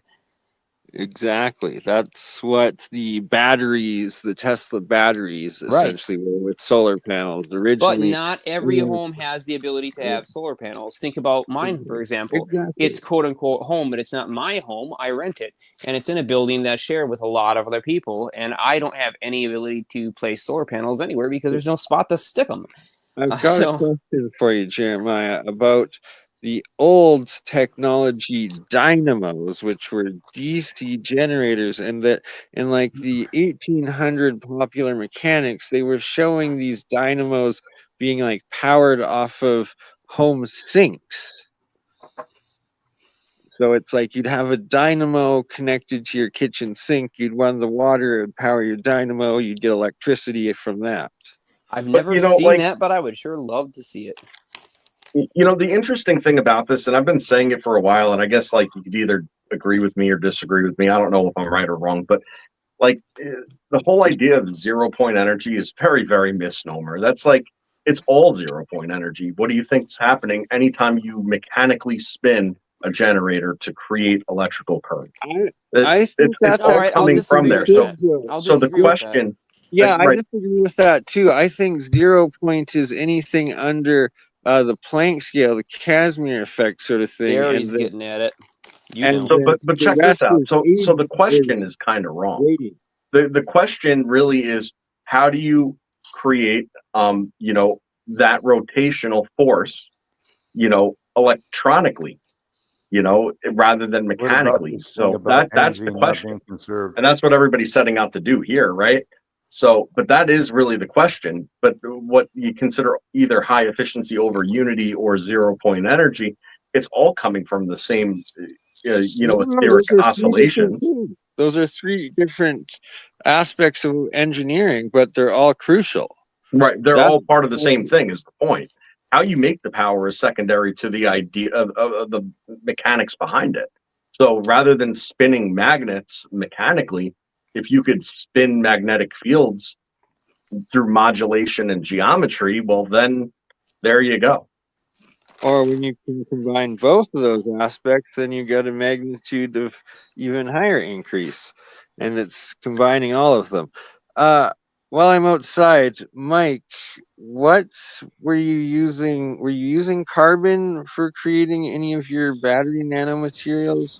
Or was a lot of carbon. Yeah, carbon's a very big component. That's graphene. Yeah. There's just one thing I do want to say. One thing too about this idea of cold electricity and single wire electricity. Normally, devices lose or waste a bunch of power in various different forms. Take, for example, a filament lamp, regular Edison-style tungsten filament bulb, right? Most of the energy that's consumed by that bulb isn't radiated out as heat or converted into light. It's actually just being conducted under normal circumstances ohmically, and so you end up having power transfer or power flow in that circuit that doesn't generate either useful thing. Yo, man, I literally said that exact same thing the other day when I was on Nathan's channel. It's only not useful because our current electrical digital technology is engineered to not use that cold electricity. It's because the way that we pay for power and the way we generate power right now is based on the loop principle of a closed circuit. Now, when you open that circuit up on one side and it's not a closed circuit anymore, now the filament bulb has no losses. See, a filament bulb on its own never has losses. That's what people misunderstand. They look at a good old Edison lamp and they say, well, that's a really inefficient way to generate light. And from the conventional electrical standpoint of how we use electricity, that's correct. It is inefficient to use a filament lamp because it's so conductive. But if we don't allow the current a return path to actually short out the circuit and discharge the potential, as we would, as Bearden would say, you know, stop killing the dipole. Okay, so if we don't kill the dipole unnecessarily, but we just simply allow the energy to pass through the lamp, and only the energy that can be converted by the lamp itself into thermal energy, heat, or radiative energy, photonic, in all of its many wave bands, all the energy that doesn't get converted into one of those two forms and just passes through the lamp goes to the end of that wire and bounces off of it. Instead of actually shorting out the circuit and killing the dipole, it bounces back, and then we collect it on the back end as it heads into the circuit again. Jeremiah, the crucial part in engineering that aspect is that you don't want the heat, you don't want the resistance. You we only do. want the cold light. No, when you're using it with lighting systems, right? So the LED. Oh, for pure light, right? Cold, yeah, exactly. So for light, you only want to use that cold light. As soon as you're using heat, you're wasting energy that could be going back into that system, like you just explained. Oh, good old Bernie. They used to call me LED Kid. Exactly. I used to be called LED Kid in school, and I can tell you that I love LEDs, but they suck. Okay, LEDs are not the solution to this ultimate problem because they are not good at converting only electricity into light. They do still generate heat. If you want to get into the regime of generating only light, then you need an active plasma. It doesn't have to be a hot active plasma. In fact, the big secret is it can be a cold, negatively entropic active plasma, because plasma happens to be one of the few ubiquitous things in nature that can convert or interact with multiple types of different input energy. You can move or manipulate plasma through magnetic fields, through electric fields, through sonic waves, or just about damn near every other point of interaction. And because plasma interacts with all of these things, you can combine weird types of energy interactions like sound, light, electric fields, and magnetic fields all at the same time in the same device, which is exactly what the gravity wave generator does, and try to utilize these effects for a cumulative phenomena that starts to break the rules in physics. Well, through the electromagnetic field, can messages be transmitted through the electromagnetic field? Yes, but they're far better to transmit directly through the aether. Yeah, I know, but if you want them to go long range, because without any disturbance, if you want them to go infinite range, you use the aether. You don't use an electromagnetic wave. All right, so check this out. This is kind of interesting with the plasma light situation. When we interviewed Liz, who was the one with the past life recognition on the from Atlantis, without any sort of knowledge of the technology or even really any of the deep stuff that we discussed, she had described this whole lighting situation that was like present throughout the ancient world, where it was literally body conductive induced plasma light, more or less. It's how she kind of described it without saying the words. So, could be onto something there, right? Oh, very much. Crucial. But light. Maybe I should listen to that. Yeah, it's a really cool interview. If you want to give me a link for that, I will take the time to listen. I'm interested in all things alt energy that are actually doable directions that we can go. Light, like I was explaining before a couple of weeks ago, light, if you annihilate an electron and a positron, it's going to create a photon. But the photon, what it is an electron and a positron entangled. And when you entangle them, the energy is being converted into kinetic energy. I made a calculation. You may want to look them back in a few weeks ago. I know exactly where you're going with this, but proceed, and then I'll answer that question at the end. Yeah, so that's all a photon is. It's an entangled electron and positron that are together with some kinetic energy, but it has a mass, obviously, and photon has a mass, and you can then split the photon back into electron and positron, right? Using whatever technique. Yeah. So let me point out something that could get me in a lot of trouble if I had ever signed an NDA or worked for government, which I have done neither of. So here's the magical little secret that breaks physics in terms of energy production. At the Schwinger limit, we know that it requires 2 photons of 500 kiloelectron volts, equivalent photonic energy, to pump into that space in order to generate a positron-electron particle-antiparticle pair. Now, when these things spontaneously pop out of the vacuum at the Schwinger limit, they require the input or loss of 1.022 mega electron volts of input photonic energy. Here's the great thing. Once those two particles are separated, each can flow through a circuit, but we're probably not going to use the positron, let's face it, because our wires are made of normal matter, which would immediately destroy that positron. Not quote unquote destroy, but it would recombine it, right? So we would be able to utilize it. However, we can use the electron, and so we can pass it through an electrical circuit once it's been generated and only cost us 1.022 MeV. Now, when the electron comes out of our circuit, we've already used its momentum, and it's now back down to its ground state of having no velocity at the end of the circuit. We can recombine it with our remaining positron that we haven't annihilated yet.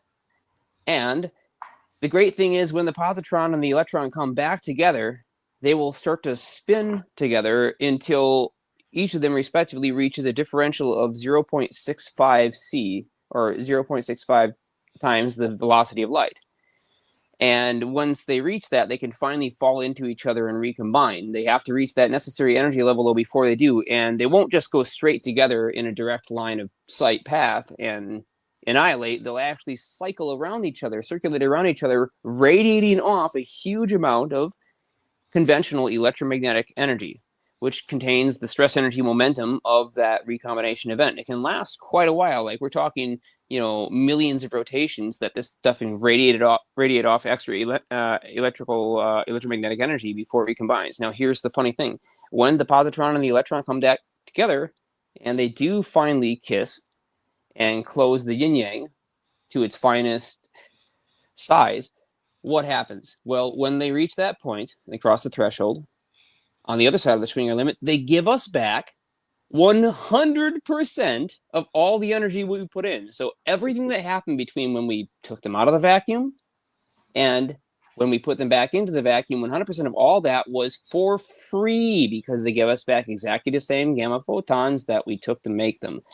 Now, the question then becomes, where is the conservation of energy and momentum in the system, considering the fact that in the physics we have now, what I've just said is true? That's mind-blowing. How do we reconcile But isn't what you're that? describing like it's a cavitative process? So you can call it that. Many people have called it that. But even beyond adding extra terms to it and making it more complicated for a fifth grader, I just am curious about the idea of how do we reconcile the fact that we claim you can't get something for nothing, but we take 1.022 MeV to create these particles, and we get back 1.022 MeV when they recombine, and we can do stuff with them in between that actually generates useful actual output power and work function. Right. Well, and then when you do that over and awesome. over and over again on a large scale, then you have everything you need just in those small gaps in between. Yeah, if I was part of any government contract or anything, I would be in big trouble right now for saying what I just said. But I'm not. Right? It's like putting a stop to time. Like, and the between doesn't really matter. Entropy, the connecting, unifying aspect of relativity, I guess. It takes time to do that process. So Jeremiah, let me ask you. So if in the case of your vacuum, if you were just to assume that the vacuum were just analogous to a pressure differential, right? And then you were to use a medium of reaction that when it collapses and gives the energy back, that it causes a secondary reaction of the medium of the pressure differential. Oh boy, he's getting it. To then hold it open, then it becomes a sustained reaction of collapsing and expansion in full-blown cavitation. If I could shake your hand right now, I would, because you just nailed it.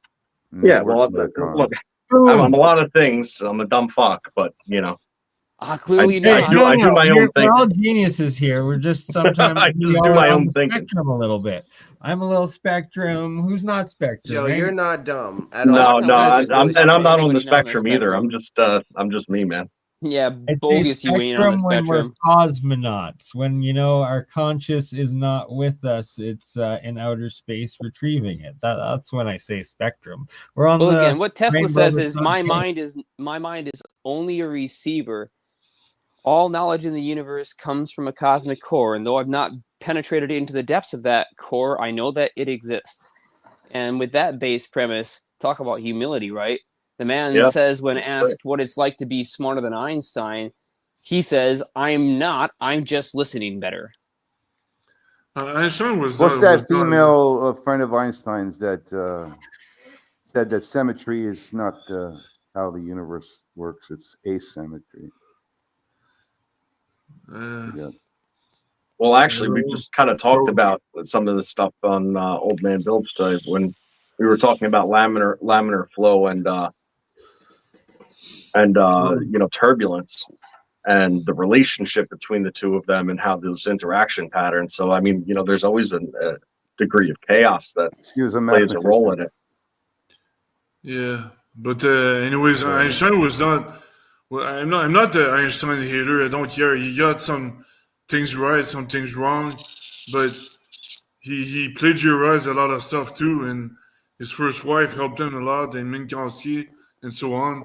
So Yeah, he's not. we don't have to hate him, Phil, to call him out on his bullshit and call out Yeah, the fact that he did steal a lot of his most brilliant works. yeah, I know. But every time I say, Einstein was not right, people say, "Oh, you're a Einstein hater," but that's why I want to say that ahead. And the other thing is, in 1905 and 1915, and before 1940, you could publish anything you wanted.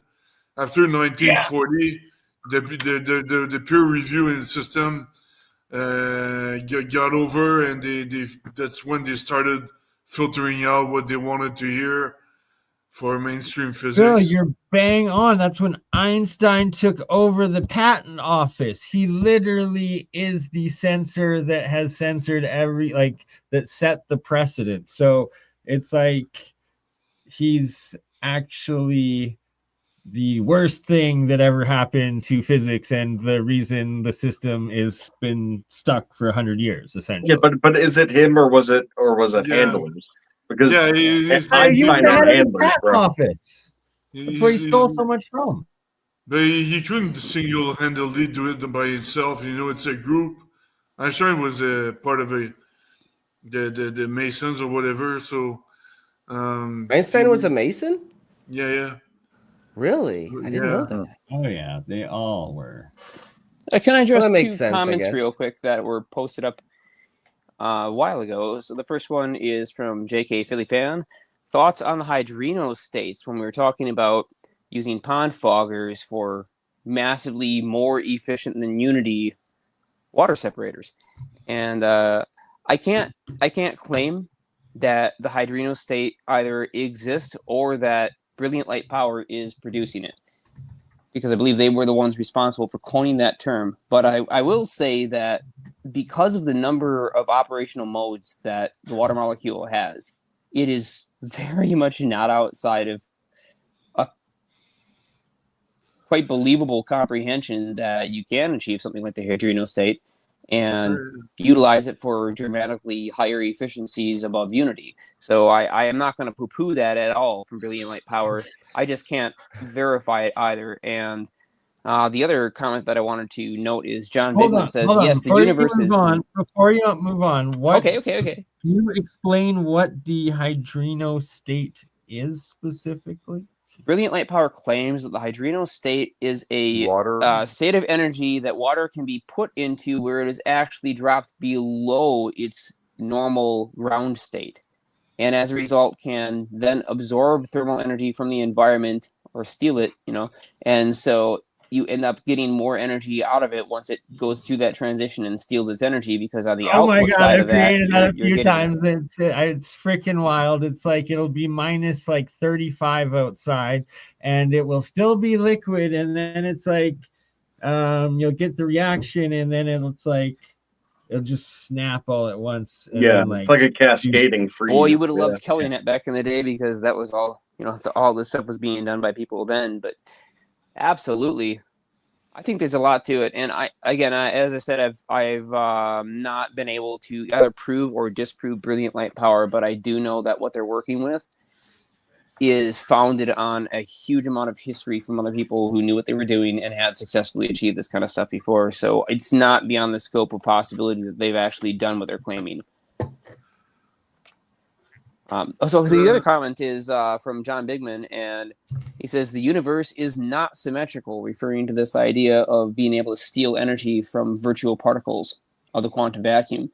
And he's exactly right about that. The universe is not symmetrical, and the question I've always asked is, where is the other side of that asymmetry, and why is it not symmetrical? Could it be something as wild out there as consciousness itself, the very core concept, that's a good question, is containing the rest of that energy. That's if it were not symmetrical, nothing would move. The universe is much. Symmetry is the heat depth of the universe. Entropy winning. No, there's definitely overall. It's not discoverable like the way that we're looking for. We're just not looking for the symmetry in the right way. It could ultimately be, upper dimensional symmetry. Temporal symmetry is one of those concepts. If we had temporal symmetry, all of a sudden, all these things like time crystals become a lot more sensical and start to plug in. But there are so many different types of symmetry that aren't currently part of the base level of thermodynamics as it's currently being utilized. See, thermodynamics doesn't prevent the idea of time symmetry. None of the laws do. And so conservation of energy and conservation of momentum aren't necessarily being violated here. But what I will say is that if you read the Wikipedia definition of what conservation of energy and momentum are, they do require two constituents to be true. I don't agree with the Wikipedia definition of anything, Jeremiah. I am sorry. I do agree with some definitions of simpler things, but in this particular case, it's clearly wrong because the Wikipedia definition says that these rules only apply to quote-unquote closed systems.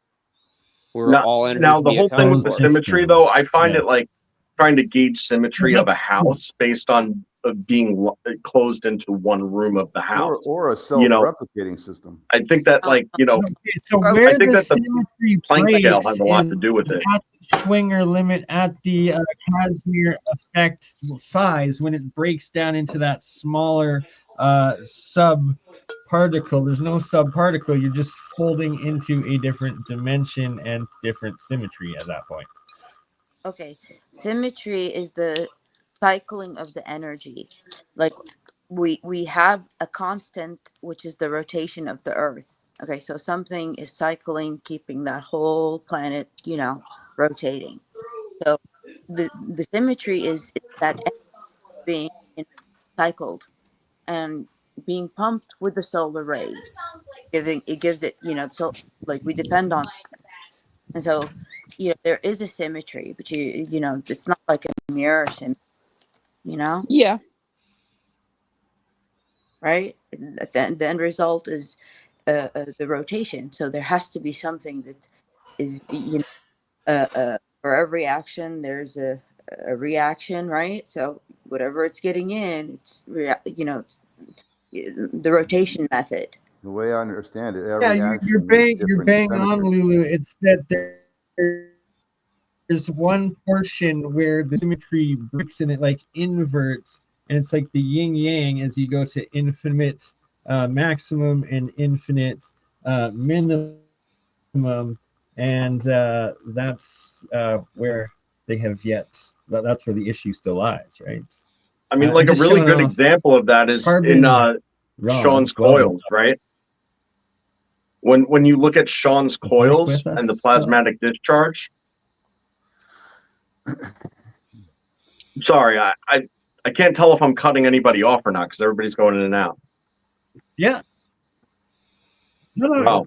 You're good, Joe. I'm freezing up.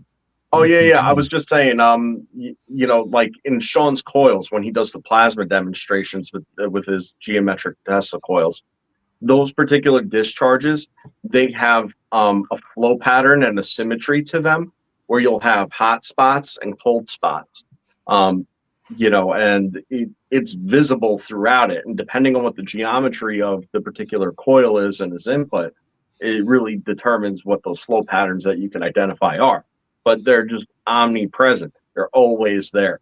It's and it's really apparent because you get these black voids right next to real hot spots, and then directly opposite that, you get a nice hot spot. So it's almost completely mirrored. And I showed a video on Old Man Builds today of two flames coming into each other in laminar flow and then breaking out into turbulence, where they remain completely separate of one another. Okay, with a total line of interaction that kept them completely separate from one another the whole time. What was interesting is they remained completely symmetrical based on the interactive line torsion that was occurring as it transitioned from a laminar flow state to a turbulent flow state. So, this stuff it's everywhere you look is the whole point. So as above, so below. Catch up. As above, so below. Space Case, Adam. You wanna give us Yo, some buddy, updates? welcome back. If he's got signal, I may have signal. I don't know. kill your If I leave the video camera because off, I you're might. certainly going to lose it if you don't. Oh wait, you've already done that. Sorry. Hey, Space Case, long time no here. What are you up to? Well, a couple of things. One is I'm trying to get a device running that at one point I saw 10 to 15 amps of current flowing through a single wire. It messed with the flow rate of time a little, and Jeremiah got me with the idea of imagine time-dilated electrons. And that was an interesting... Anyway, I ran it, I think, 27 years ago or something last, and I'm trying to get it working again because I know a lot more now. And so that's my current project. It's a modified Wimhurst machine with steel segments and Yes. only half the shorting bars there. So it's one side's positive and the other side's negative. So it's a bit of a variation on a Wimhurst machine, but not too far different. Yes, indeed. That thing is going to like be that. so awesome when it gets working. As I told him, I said, the moment you get that thing working, expect me to be on a plane headed out to you. And the moment you get that thing working on a third generational level, we'll have a portal, or maybe the fourth, but I think there's something to that. Yeah, we've already got quantum entanglement, right, with the first generation. Now we're going back to the second generation because the first generation might be broken, might not be. We don't know yet. But let's suppose that we can't get the original machine of 27 years ago working. Well, that's not going to stop us because we now understand the fundamental principles that have to be in place, as in the minimal conditions that must be achieved in order for this machine to work. And we know exactly what we're looking for and how to do it. It's just a matter of putting in the work and making it. And it's a very complex machine to build. Now, maybe I shouldn't say complex. I should say it's a very laborious machine to build. It could be automated on a factory line to be put together in like 2 minutes. Right. So but all those steel segments are a pain. Yes, they are. So you said you're gonna time dilate the electrons or something?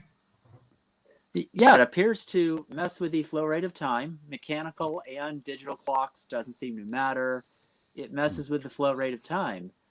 And yeah, like DC current. So that means you create a energy density like dense enough to create time dilation. Precisely. Can you I'm very interested to hear more about it. Are you still on the Space Case server? Yep, and you're still there too. You could check in at any time. Okay. I'll check it out. Yeah, click on Curious Device when you get there. That's the channel that you're going to want to check out. Yeah. I'm assuming that just works off of the principles of like toroidal field compression, no? Double toroid field compression. Because that's what I was looking for, to create time dilation, but with a charge large enough to create time dilation. But I calculated I needed 10 petacoulombs for that, which is very, very extremely large. But if you can do that already, man, I'm very interested. Oh, you can do all of the same thing if you just take the 1 coulomb and you just cycle it and circulate it, keeping all of the stress, energy, momentum trapped in the same localized space over the period of as little as a minute or so. Actually, I would ask you, how long did it take for the machine to ramp up the very first time that it did the thing? You know, I'm not sure. Certainly less than a couple of hours, but I really didn't notice until it started doing these weird things, and I'm like, what the heck? So let's think about the energy input. It draws 300 watts nominally, right? That's on high. It probably was no more than 50 watts in. But 50 watts over 3 hours, that's a decent amount of energy to pour in. Now, if you had all the energy trapped and it was the instantaneous energy of 1 cycle, let's say, we're talking about a significant amount of localized stress. And here's the thing, because it's a nonlinear equation, Phil, you may not need that petawatts of energy, because keep in mind that every watt that you add is going to change the amount of energy that you need on the next watt that you add. So you'll need less and less and less as you go in. Is it like a radiation spike, like a radiation? You saturate the coil and you're done. Where it imprints, and then whenever any energy, like it slowly decays, but it always leaves a marker. I mean, yeah, in this case, it neither decays nor dissipates. That's why it's able to do what it's able to do so quickly. Well, because once this machine is built up the field, once the machine is built up, as Adam explains, you can turn the machine by hand by sticking your hand on the crank of one side as if both balls are connected, and that simple rotation of ultra low RPM, like maybe let's say it's 10 RPMs turning it by hand, not even. You can make it do the thing once the field is established. Yep. Because you know what time dilation means. That's actually it's very important, because if you can time dilate, if you can create a shockwave of time dilation, you can alter the projectiles coming at you. You can deflect them. So it's very valuable for the U.S. military, whether you like them or not. But there's a lot of money to be made right there. Yeah, I don't like them at all, and I wouldn't sell this to any of them. Enough for anything. I have a hunch that they already have that shit figured out. It's for defense, It's I want to say though, pretty sure Jack Sarfati actually put that forward about a year ago on Alien Scientist Channel. I absolutely love the people in our U.S. military. I just do not at all trust, as far as I can kick a pebble, the military-industrial complex. Mm-hmm. Exactly. But I have no problem with the people in it. I've heard so many funny things about military-industrial complex that just made me chuckle.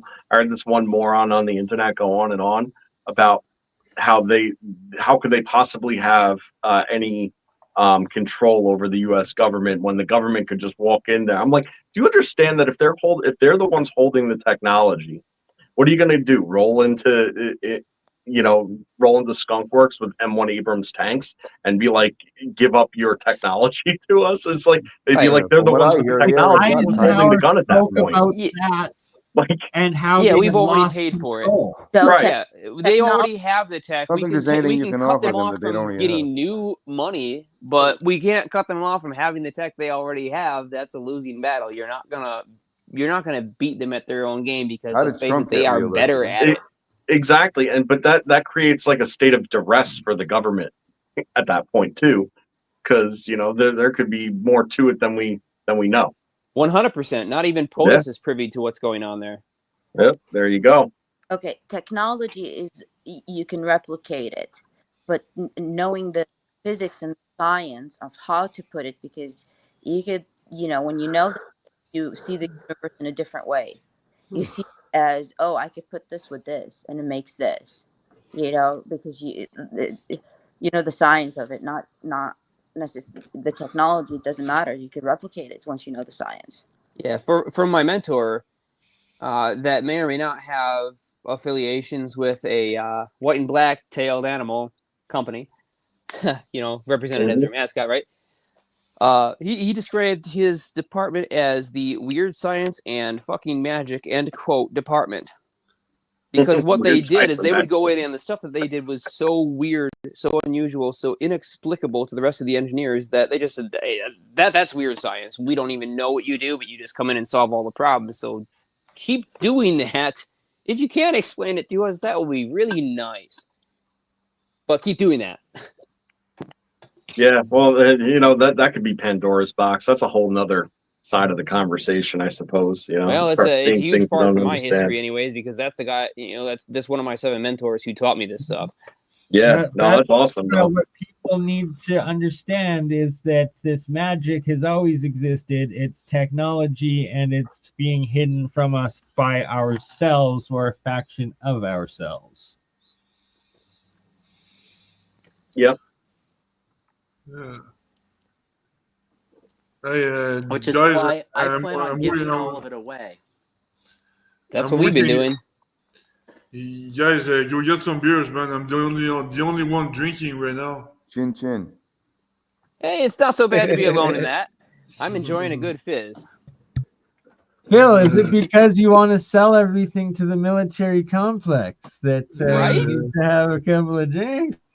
No, but I mean, it's if we don't, we gotta be patriotic a little bit, because if we share everything with the whole world for free, China is gonna take advantage of it. So they should take advantage of it, because here's the thing. You know what I talked about earlier? Given away for free. The whole world's going to take advantage of it, and it's going to break down all the powers that be. And it's that the control system on our side is still using the threat of the control system on the other side, but it's like, no, the whole control system will be down. What if none of the humans are in control? Not China, not us. Source to everybody. Booyah! Like that movie, The Day After Tomorrow. I feel like the movie The Drunken Master with Jackie Chan. You got to remember, it's a matter of being the keepers, right? That's how the system is right now. The keepers of, who can screw things up the worst. It's like any law enforcement or authority, right? There's only ever so many people to enforce whatever it is, and way more people subject to it. That's always the dynamic. Where does the power really lie? So you need these power imbalances in order to keep this in their minds. I'm not saying it ought to be that way or it should be that way. You're just saying it is. But that's the way that it is. And realistically, human nature has proven no better than, somebody's going to always want to be in charge. So the question is, do you want it to be you or someone else?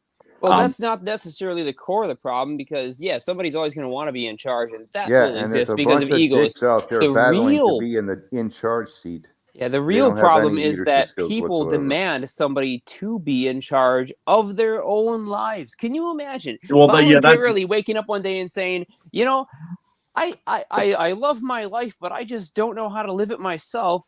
Let me pass off that authority to somebody else who can tell me how to do it better. Well, can you imagine? Well, then listen, that's the oldest psyop of all time. That's, without me, what are you? Right? Listen, I never drank that freaking Kool-Aid. Yeah, because you don't have to be insane. And it makes you kind of wonder about the rest of the world and how insane they are. Right, there's just a whole lot of people in this world just simply trying to make it. It's you know what I mean? And it's easy to walk the line. It's hard to think outside the box. Absolutely. Yeah, craziness. Man, heavy conversation leaves crickets at the end, because that's a lot to think about. Very deep. There's no crickets here outside this time of year. Ha! When you realize the potential necessary evils of things that you inherently disagree with in your core and know shouldn't be the case, it sucks. The conundrum. Very much. Well, we can fix it, and that's what we're here today to do. Discuss the topics, work But them what do you out, get consider a busy in the necessary lab evil, though? afterwards. Like a gun? Yep. I mean, that's a lifesaver, if you ask me. It can save your life in an emergency, but ultimately we would eliminate the Yeah, need for save the anybody to world's ever life. need a gun. Because world why of do you life. need a gun if you're not having to Just look at operate the Nazis. outside of a structured system? Well, you need They took all the abundance of guns. energy. Abundance of energy to First create. thing they did. Yeah, that's the first thing to do, and after that we can feed everybody, and nobody's gonna be angry anymore. You know. Exactly. No one's going to be hungry, and they're going to have energy to do whatever they need, right? To Well, move. we'll have to freely, still to be build. angry. We can't get rid of our human nature. Anger is there for a very good reason, so we've got to keep it. We just need to stop directing it towards each other. Yeah, exactly. Yeah. Where am I? There we go. Got to flip this over. Mike, while I have you, how do I utilize these carbon tubes with the electrode in the best manner? Well, you're going to need a separator, okay, to separate the anode and cathode. Closer you go together, the higher current you get. The further away you go, you'll get more voltage, but your current goes down. So anything that is non-conductive, Like, not too dark to see, like the plastic water tube they got. well, you got to make sure that the ionic flow can go through that median. Is he talking about your carbon magnesium power cell converter? Yeah. Okay, can I mention something about that? Bernie, if you're trying to design a more efficient power cell than what Mike's already done and what I've replicated his work of, then consider where the potential and the current is coming from. So the current comes from the total surface area of both strips. Okay, so I'm gonna want like copper piping with the carbon. No, you need no. Let me just explain. Sorry, just give me a minute here to kind of get through this. So you have two things. You have the total surface area of the strip surface, which is one electrode, to the carbon surface, which is the other electrode. Then you have the gaps between the strips.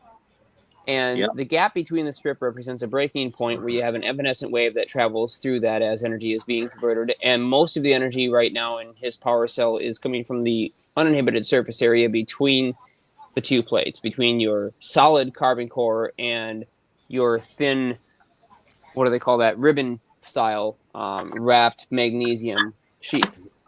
If you decrease the magnesium sheath to a square conductor, or flat conductor, so that basically you have a really minimal width of that conductor, and then the spacing between the conductors is approximately equal to the width of the conductor. Then if you farther that to then space the conductors and their width, which is the same, to an equal distance away from the carbon rod, you can generate a standing wave resonance mode between the two systems, and now you can do something more than just extract the DC power output, which is the information I needed to hear. Right. That's mainly where the battery is functioning right now. It's purely electrolytic for the most part. And the tiny little bit that's not electrolytic, that is ambient energy conversion, is mostly lost because you have such small, what they call screen door effect, where you mostly have screen and very little door. So if we can increase the screen size to be 50%, then you can generate the resonance modes and start to extract the AC component out of that device by driving it with an AC component load. Okay. That's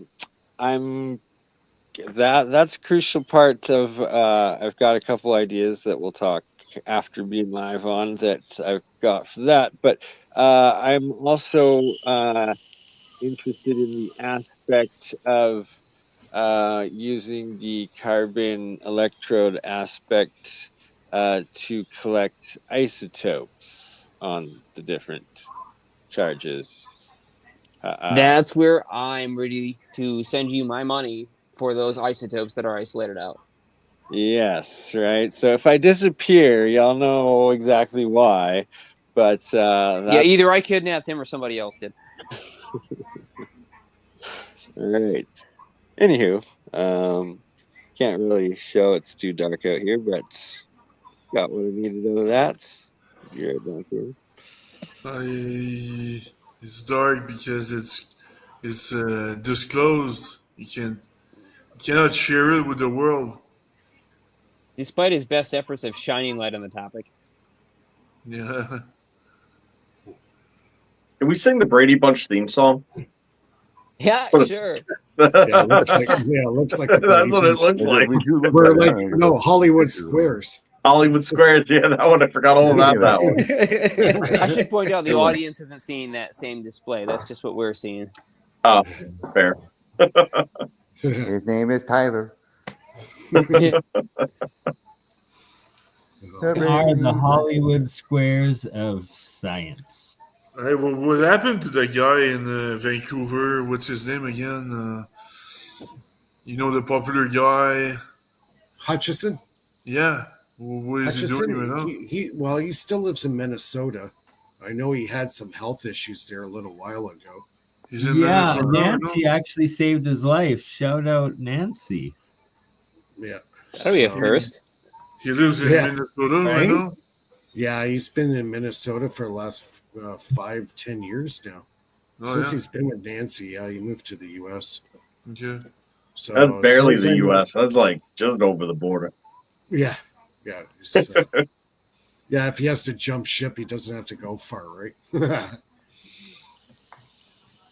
So Yeah, he's got a channel, but as much as I respect the man, his channel's hard to watch. Yeah, it's I think he's been It's exposed super to hard so to much. Yeah. I think he's been exposed to so much; it's really affected him. In Might ways than one. have changed some of his genome or something, Yeah. Oh, there we go. Hold on. Yeah, there we go. I'm telling you. I saw the 9 boxes. I was like, there we are. Oh man. I actually grew up in a house with 8 kids. Oh, wow. That sounds terrible. I also agree with Mike fully. No, wait, there were 7 of us. Sorry. That must have been noisy. You have to wake up when the first one wakes up every day, because the first one is gonna make all the noise. Yeah, real loud house situation. Yeah, for real. Mad props to the parents in the house, man, because being an adult in that circumstance sounds like fucking miserable. Hopefully, and I love kids, but I'm saying, hopefully you had at least 4 bathrooms there. Yeah, kids are our future, but I do not want one of my own. Yes, right? Maybe when we're like 200, because we got the Ormus, I the can't monoatomic. Yo, that looks like you got your kids at the bottom of that jar right there, Bernie. Right? But actually, I know, and isn't it weird? No, well, I guess that's why the ancient alchemists and the occult called it like God's semen or something. But it is plasma, so is this the semen of the universe when you break metals down into this pure powder?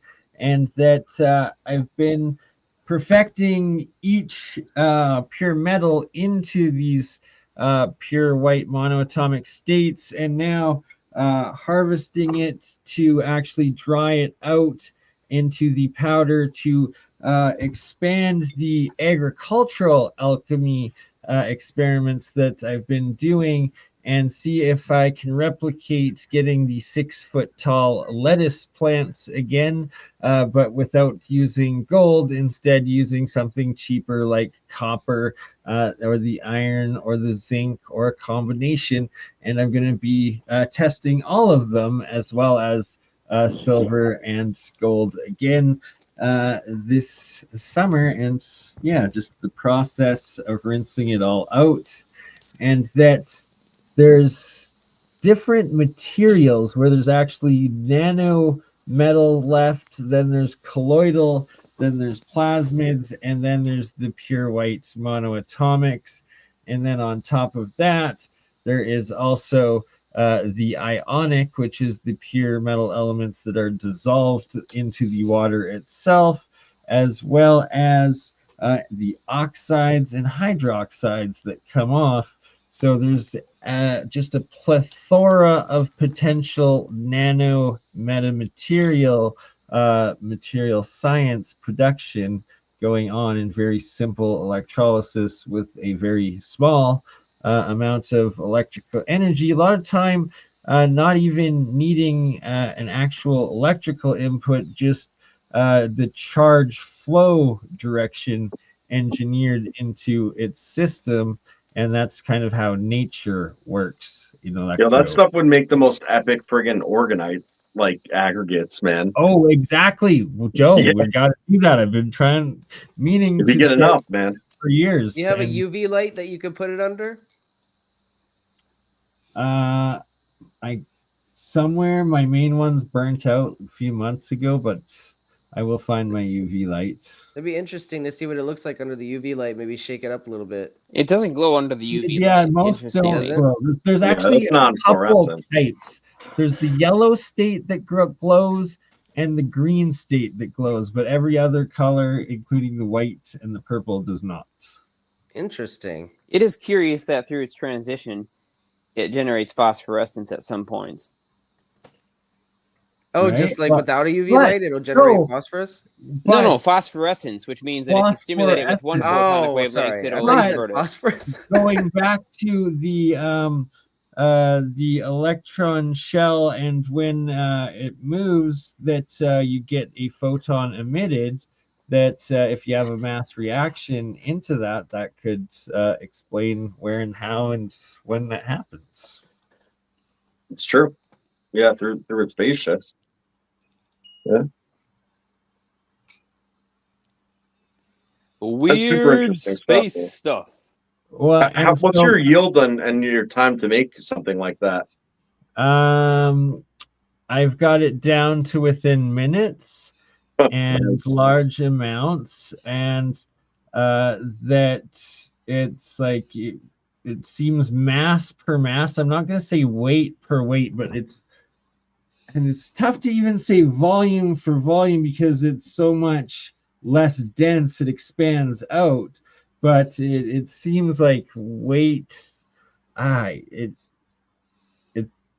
You get a lot of Ormus from your metal, but you see your metal straight dissolving, breaking down into it specifically. So your Ormus in that case, that's like analogous to like a sort of like a flux or what do you call it? Well, so like here's slag. the thing: orbitally rearranged electron molecule or something.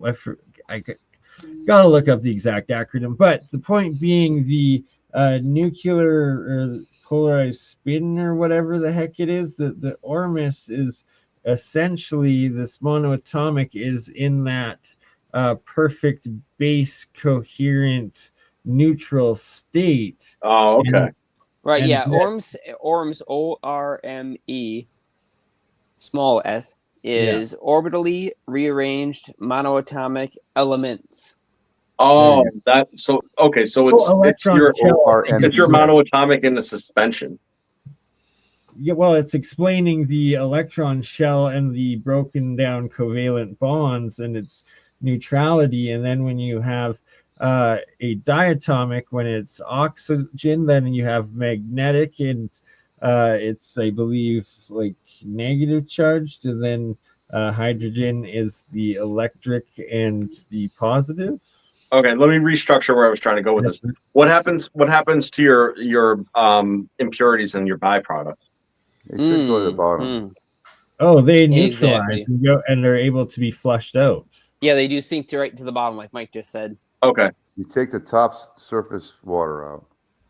All right. Yeah, Well, not necessarily the top. You take the layer barrier that self-separates Yeah, out. you just leave the bottom. Take the Sorry, red. the top is the oils, and then the bottom is the solid colloidal nanos left over, and then also any impurities turn into Heavy metal. dissolve state into the water, and then when you flush the water with distilled water several times, then you're diluting and getting all of the remaining impurities out. Yeah, Gotcha, the concerns okay. aren't all that dissimilar from the way that you have to make moonshine. Mhm. And you have, at the beginning of moonshine production, you get your what do they call that? So Your you've mash? got your ethanol, your methanol. So you get Yeah. methanol first. Methanol will cause you to go blind and cause severe bodily damage. Mhm. And that happens between about 100 and 100 and, or excuse me, 140 and 160 degrees Celsius. Now you go up to about 100. Sorry, no, that's Fahrenheit. Yeah, that is Fahrenheit. Yeah, 140 to 160 degrees Fahrenheit to get your methanol out.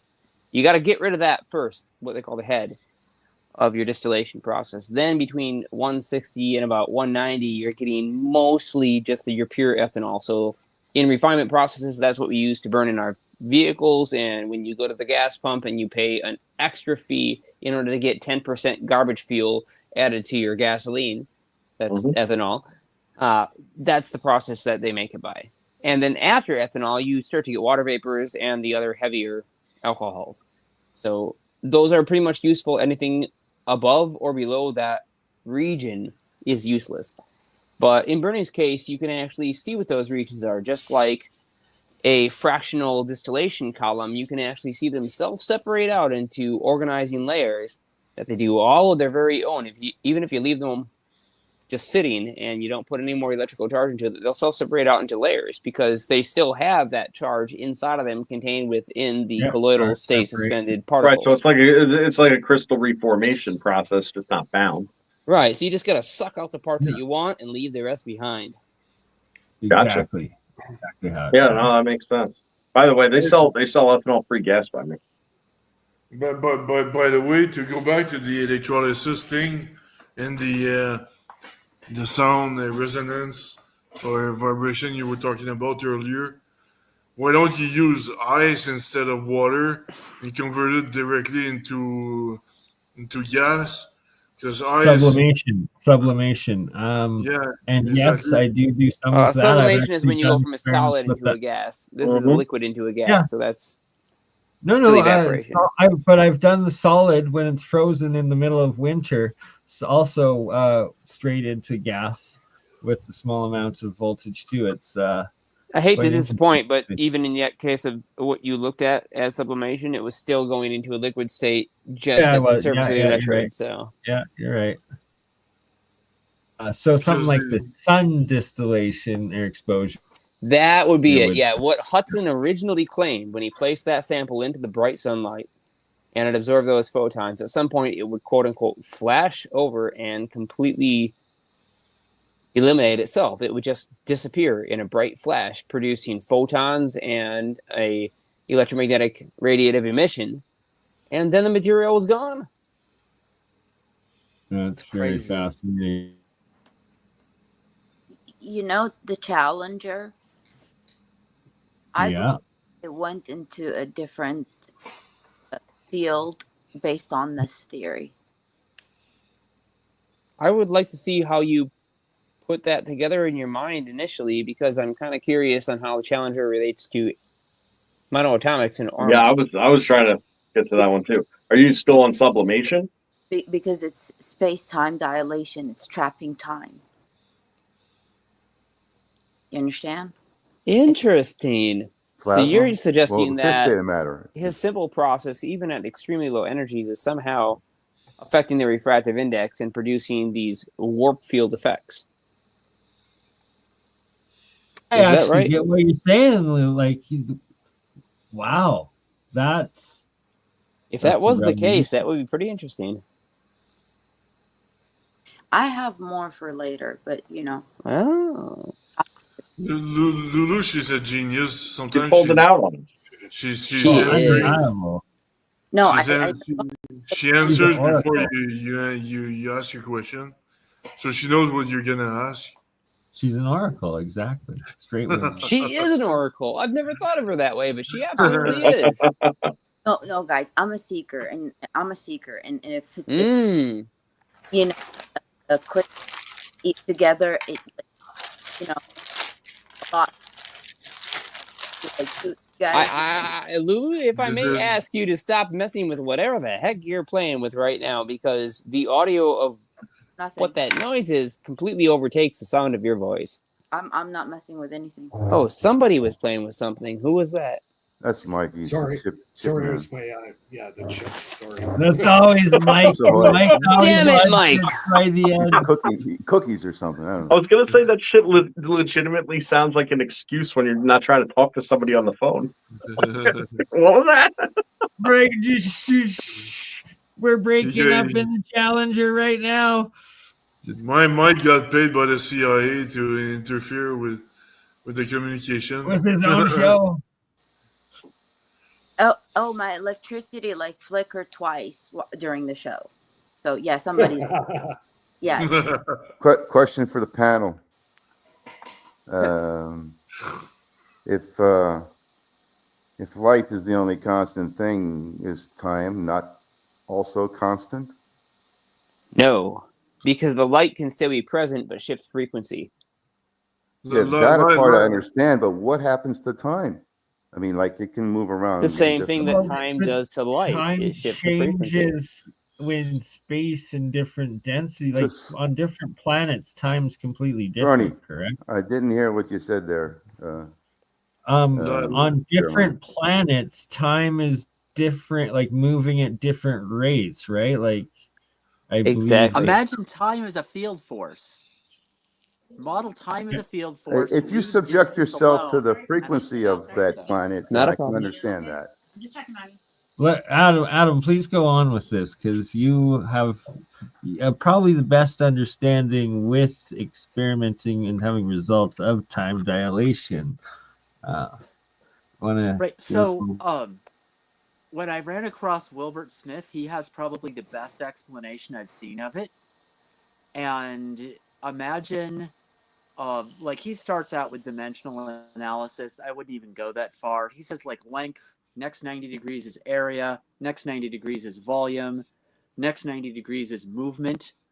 Typically, spin. That would be time. Say those ones again. I think that's exactly how I've written it down in my thing. Please repeat that. Okay, so first dimension you can look at literally would be length. You spin it around in your consciousness and you look at it. No matter which angle you put it at, it's still length. Second is going to be area. That's at 90 degrees to length. Yeah. Or a right and angle, I volume. should say.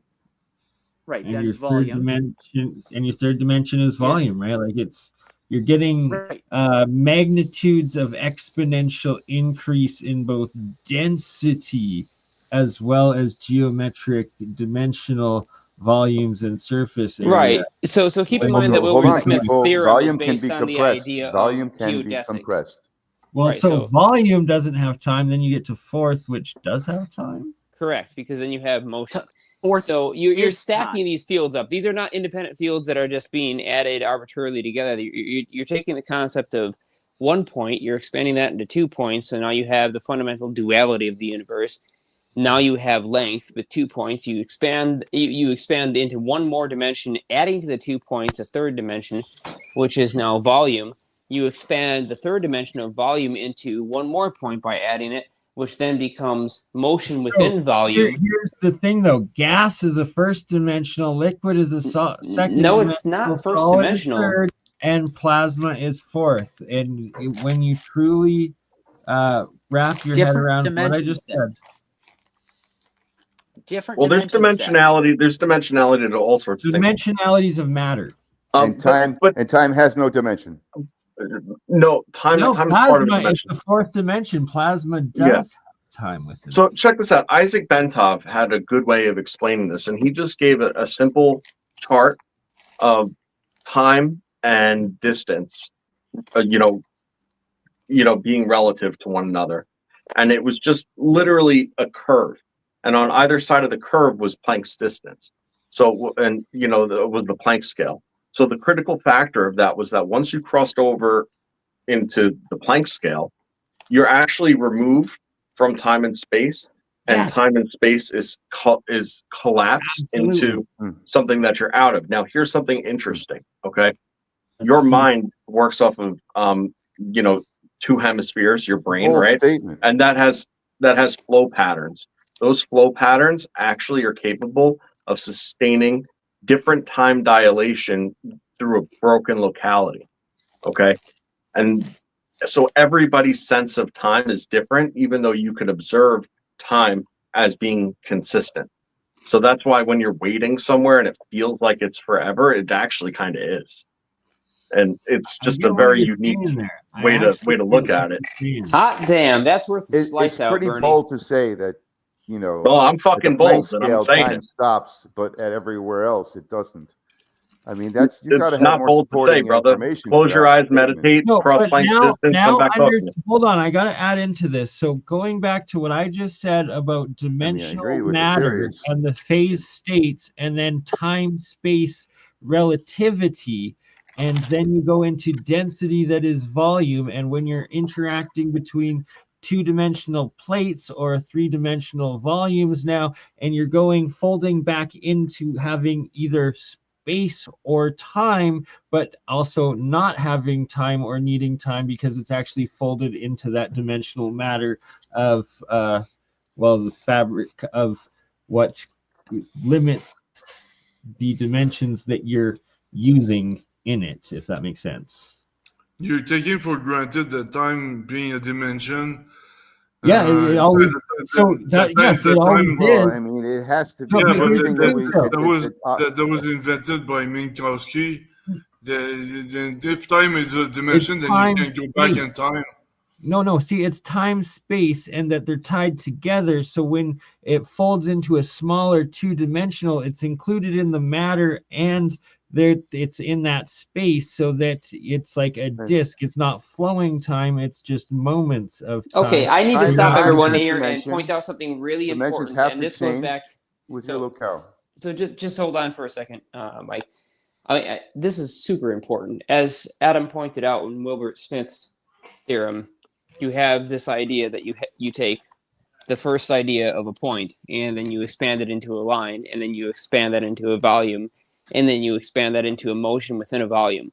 I want to point out that on step 4, where you get the fourth dimension, which we're calling time, that is actually the start of dimension of the first dimension again. So you've taken the 3 dimensions, and now you've added a point to that fourth dimension that now can move freely within the 3 dimensions. But you've started the loop. Time. You started the loop back over. So here's the important part to understand.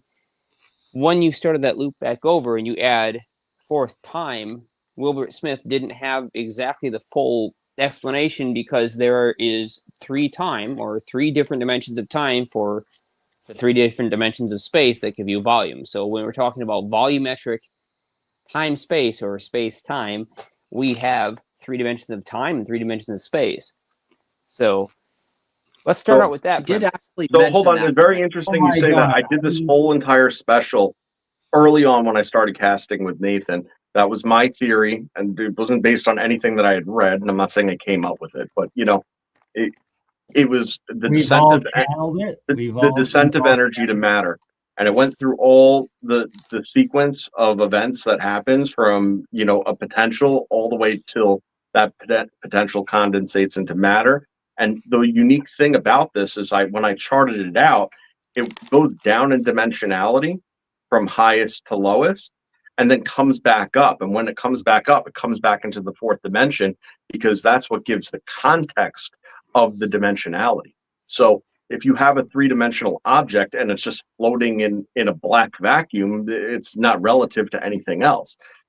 It's only in the fourth dimension of space that it becomes relevant, and it's only relevant through the motion of the time at that point, because it goes back down and then comes back up, and where it meets is right in the middle in the fourth dimension. So it's and in between the fourth dimension, it doesn't have dimensions. Time on oscillation, right? On atomic structures. That's how we measure currently time, whether it's cesium time or whatever. Like it's an oscillation of an element. So if time is just induced by the energy density you're in. So the more energy density, the slower the time will rate. It's very simple. It really the is. highest density. You're exactly right, Phil. It is very simple, and it's exactly like that. Energy density momentum. Excuse me. Stress energy momentum density. That's the full term. That is the catalyst for how fast the speed of light is within any volume of space. So if you wanted to build your own TARDIS, you need to understand this fundamentally. That the amount of space within a space is determined by the stress energy momentum density of that space.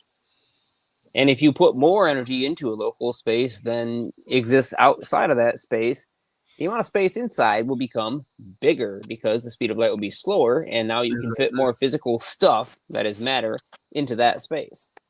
Exactly. So sorry, Louis, I didn't want to interrupt, but just I just had to say to answer what you were saying. I'm listening. Yeah. Yeah, but that's what it is. You said it yourself, Jeremiah. So, Energy density is what? More time? Correct. More energy density is more time. So are you saying, Phil, by your experiment with the time, the two clocks, digital and analog, are you speeding up the clock or slowing it down?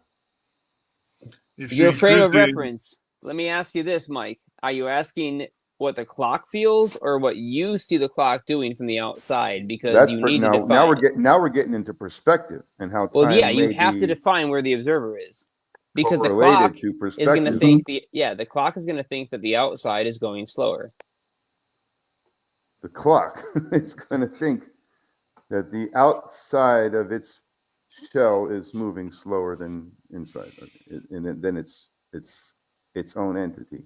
The clock is an entity now. Right. It's the same exact scenario that I described about the time dilation of consciousness. I think I may have made a mistake. I get dyslexia on this one. So this is the observer perspective on which side of the equation you are on. I think I might have just mixed that up. And if I did, don't listen to what I just said. Yeah, let me think. Okay, so your clock on the inside is effectively slowed down as seen from the outside of, let's see. Yeah, so there's more space within the correlated space. to energy density of more density. Yeah, that means that whatever wavelength you'll say, okay, so this I have to think of this in radiative functions in order to consider the energy density that you're adding to it by radiating a signal out. Off the top of my head, I'm thinking more energy density would block the time field and not slow it down or faster. So would a watch, if you're watching, if you place a watch inside of a high stress energy momentum density field, in your idea, does that watch tick slower from our point of view on the outside or faster? And I can't actually answer this in radiative. There's a super easy way to remember this. The energy of the entire planet Earth slows down the time here. It's why speed is slower on the Earth and faster up in the satellites. That's what does it. All the energy, all the matter, and all the energy of the planet slows the time down. Exactly. So the more dense the energy density is, the slower the clock rate will be. Yes. Through what means? Interference or? No, the energy density. Path length. It's a geodesic. Okay, so here's the thing.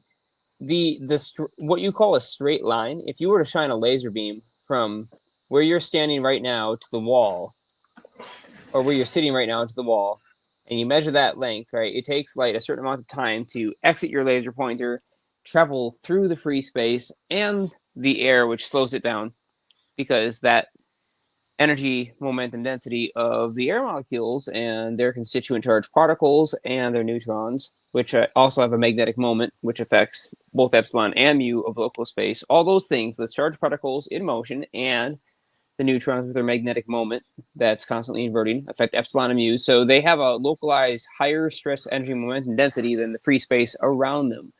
And it's in fact the interaction of that high stress that causes them to develop functions like the strong and weak nuclear force.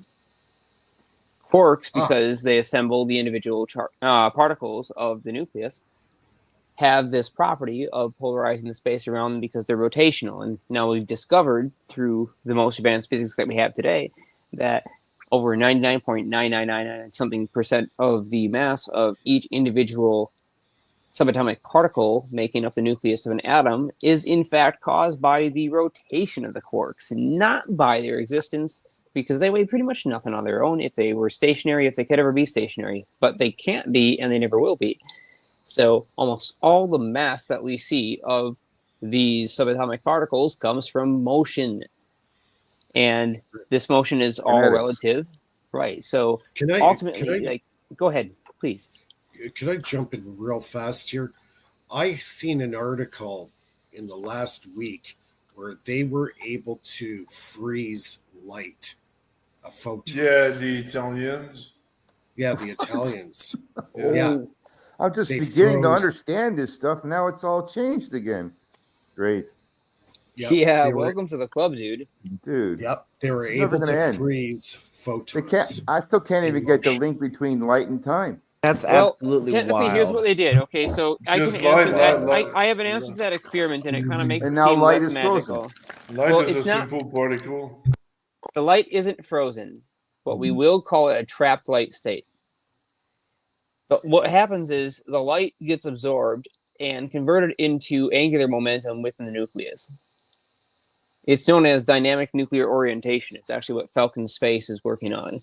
And it's been done in many ways before, and you can make it happen naturally simply by having a chiral material which experiences two things simultaneously: one, a magnetic field, and two, a tangential electric field. Well, the chiral material undergoes motion through both fields. And boom, you just explained the magic of why my Rabbinic electrolysis setups are able to program nuclear spin orientation and make the pure monatomic. Huh, isn't that curious? Hey, fellas, on that Thanks, note, all. I'm calling it a night. Thanks for having me on. I'll catch you later. Much Yeah, love. we're Take gonna- it easy, and thanks for stopping Good by. night. Yeah, good night. Good night. Yeah, we're gonna square up here soon. We've almost done 3 it could be a hours. Yep, good I would spot say to this is end the it time on, to end the show. And I have Yeah. one last comment on time. In this Please. model, gravity would be the gradient of the time field. yeah, finish your thoughts. Gravity is the So, gradient yeah. of the time field, he says. No, but gravity, but there's Oh, okay. Right, the the strong and energy weak force are the density. two gravities. The energy density, you have the electric field, the magnetic field, the gravitomagnetic field, the Boom. gravitoelectric field. You have a lot of different flavors of energy, but it's all the same. It's all energy density, you know? Phil's comment gets a booyah from me.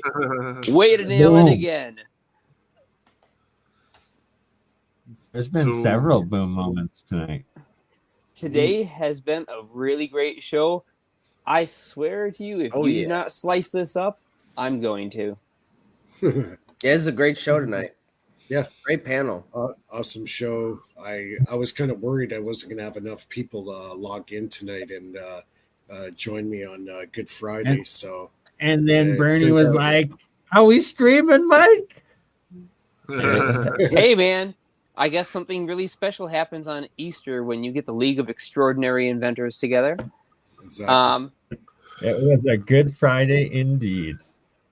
Exactly. I feel So- like drinking more beer for the two. Cheers, man. Cheers. I'll toast Cheers. you. I'll toast More you. beer Cheers. than the bill. I'll All I toast gotta you a do is non-alcoholic cheers. carbonated drink. Exactly. Cheers. Yeah, we I gotta drink water. we go live to air again next Friday night at 9:00 Eastern or 6:00 Pacific. I'd like to thank Chat. Chat was great. Lit it up really good tonight. Had a great panel, great conversation. Everybody enjoy your holidays, and we'll see everybody next week. Mike, before you end it, I just want to show one quick little thing that I found very interesting when I hooked up these carbon rods in the Mhm. first electrolysis. Perfect. We've got Today- 5 minutes. And Go, Bernie. It turns the water extremely blue. You I see that? really, really like the color of that. What's in it? Yeah. So So we want to know what's in it. Are you going to tell us, or is that a secret sauce? that's a secret sauce for another day. But I just wanted to show that off. And It's like a nice aquamarine. yeah, It is a very aesthetically pleasing color. It reminds Yeah. me, speaking of what Phil was talking about with drinking, right? Yeah. It reminds me of the very first drink that I ever had when I was not quite legal age to drink, and it was called Hypnotic with a Q at the end. Oh, I know that Oh, drink. I remember Okay, Hypnotic. That's imported from France. It is a type of cognac mixed with sweet juices. That Hypnotic. You Yeah. are correct. Yeah, so that was the first drink that I had, and I can tell you it sent me down a very interesting, what started out as a good road that then became a abusive road where I was drinking way too much, and that's why I had to quit. But I will still say, like, that drink is visually beautiful. Just looking at the bottle, if you didn't ever drink it but you had it up on your shelf, it looks cool, and your Oh, stuff kind of looks almost exactly like that. Like the color is extremely similar. It's not quite as deep, but give it time. right. So I'm Right, gonna pull that. another one. Let's go. This. And we're not saying I'm gonna drink that because that'll probably kill. But I will test it to see. I'm guessing is if it went super blue, it's probably gonna be like top alkaline or not acidic, right? Well, keep this in mind then. You have to test your soil pH because it probably is. And if you find out, which you should be testing with pH strips, don't try to use a digital meter. I'm sorry, but No, I got a whole bunch of pH strips. I guess like if you want me to show a little pH strip. Phil, if we're drinking tonight, we're drinking. I'm busting out the Yoo-hoo, baby. well, you Oh, got yeah. 2 minutes to the ideal show end time. So if you can do it within 2 minutes, then hit it fast. Go. Man, you're the one with the bar over there. And stop faking it, man. Benny's bar.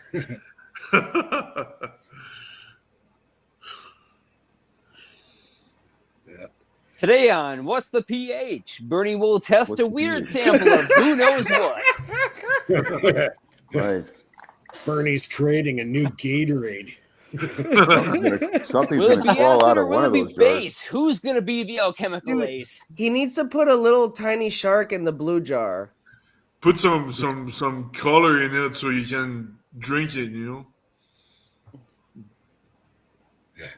Put some color so you can resell it afterwards. Do not consume the magical tincture unless you want erosion of your most sacred sphincter. And he's not a lion. Don't be going and trying this because yeah, it actually it turned pink, so it's extremely acidic, even though the water itself turned blue, acidic pink. Yeah, what is it? on What, the a strip. pH 1? Yeah, it's probably really. a pH 4. No, I think higher than that. I think it's like Like 2? yeah. No, higher than yeah. that, he said. Yeah, that's crazy. All right.